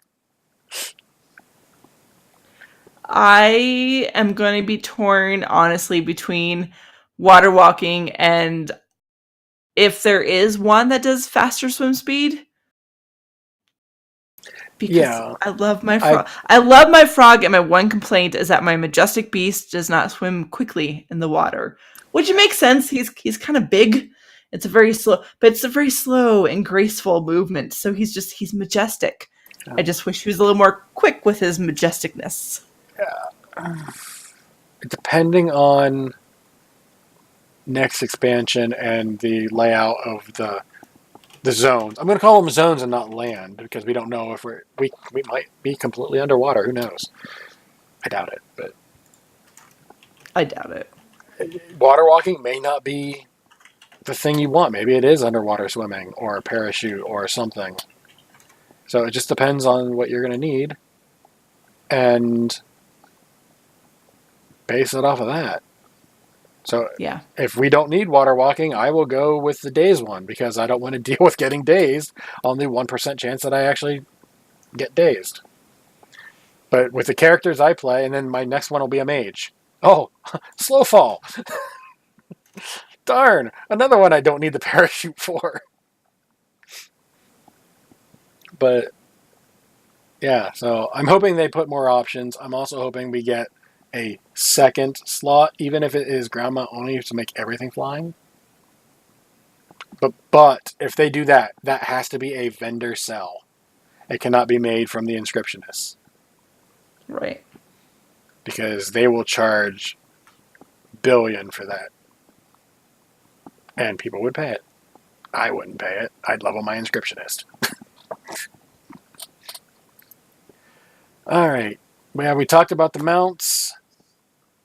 We got some more mission tables. There's a Brewfest revamp, which I'm so excited about. we don't know anything about other than they said they're going to revamp it and they're going to have pretzel hats. And I'm just really insanely excited to see, because they have this new thing where they're doing the Hearthstones being some theme of that. I want the Brewfest one. I need the Brew. I haven't even seen it yet, and I know I need the Brewfest one. I already know what it's going to be. You're going to have a big old... You're going to drink it, and there's going to be like the drunk bubbles coming out of you or something. Yep. You're like trip and fall. I need it, and that will be the only one I use. I have been using the Halloween one since that one came out. I really like the Halloween one, but I've been using the Lunar Festival one because I like the blue fireworks. It's my favorite color, and fireworks are awesome. That's fair. But I do have the Halloween one, though, and I like that one quite a lot. Yeah. Valentine's Day one, I didn't bother getting because I just couldn't bring myself to do it. I'll probably get it next year, but it wasn't my... I needed the year off from Valentine's Day. I've been running Valentine's Day stuff for so long. I needed the year off. There was just no way. Like, they could have put, like, this boss could have a chance to drop every mount ever. And I'd be like, I hate you. No, I can't do it. I would have done it for that. But for just a new Hearthstone animation, I didn't need it enough. But yeah, it's gonna have all that. I think that is pretty much everything. I do have one little thing I want to bring up. Sure. It's from the Rise of Azshara. Okay. So I want to start off by saying I've noticed since the beginning, since beta, that Lady Ashvane looks like she's wearing a Heart of Azeroth necklace. Because her necklace looks just like ours. Just like it. And that has always bothered me. And it made me wonder if Blizzard had a reason for that. And it was discussed that Lady Ashvane is actually going to be a boss in Azshara's Eternal Palace.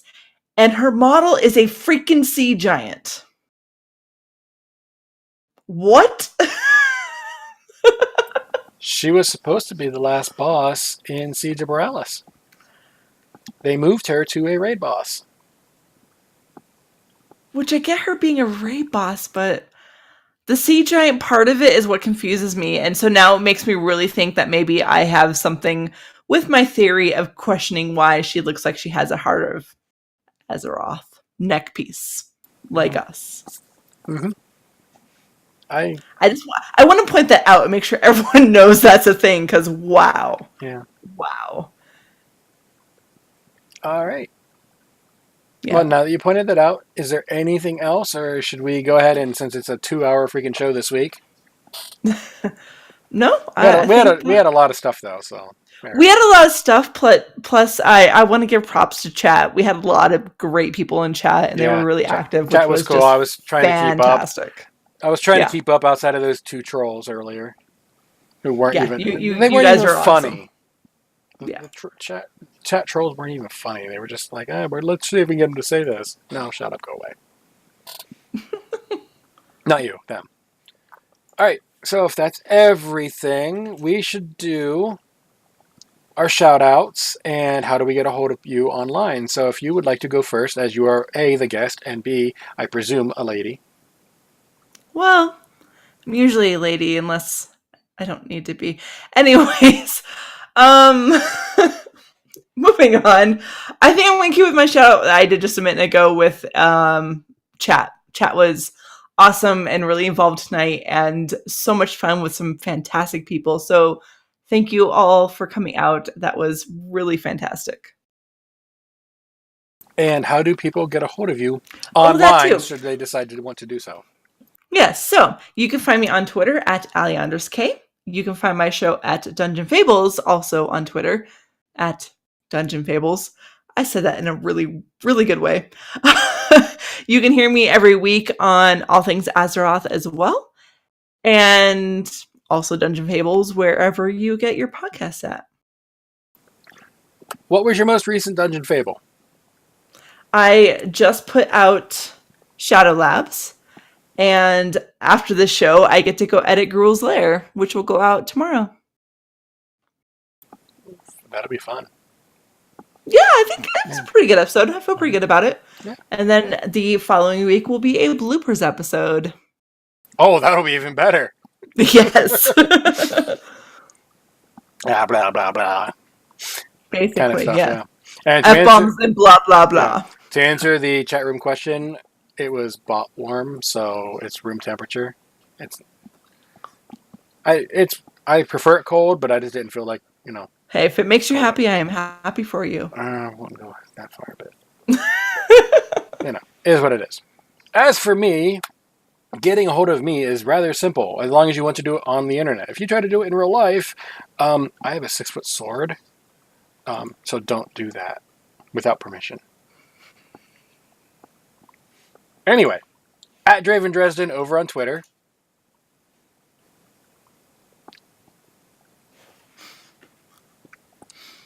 Okay.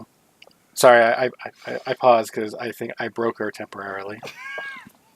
What was really funny is that and I think it might be Discord messing up, but you went completely I could not hear you for a second. I don't know if it was lag spike or what, but there was just silence, and then we were talking about a 6-foot sword. Yeah, and after the show's over, Chad is commenting on it. I can prove it, and it'll be safe for Twitch.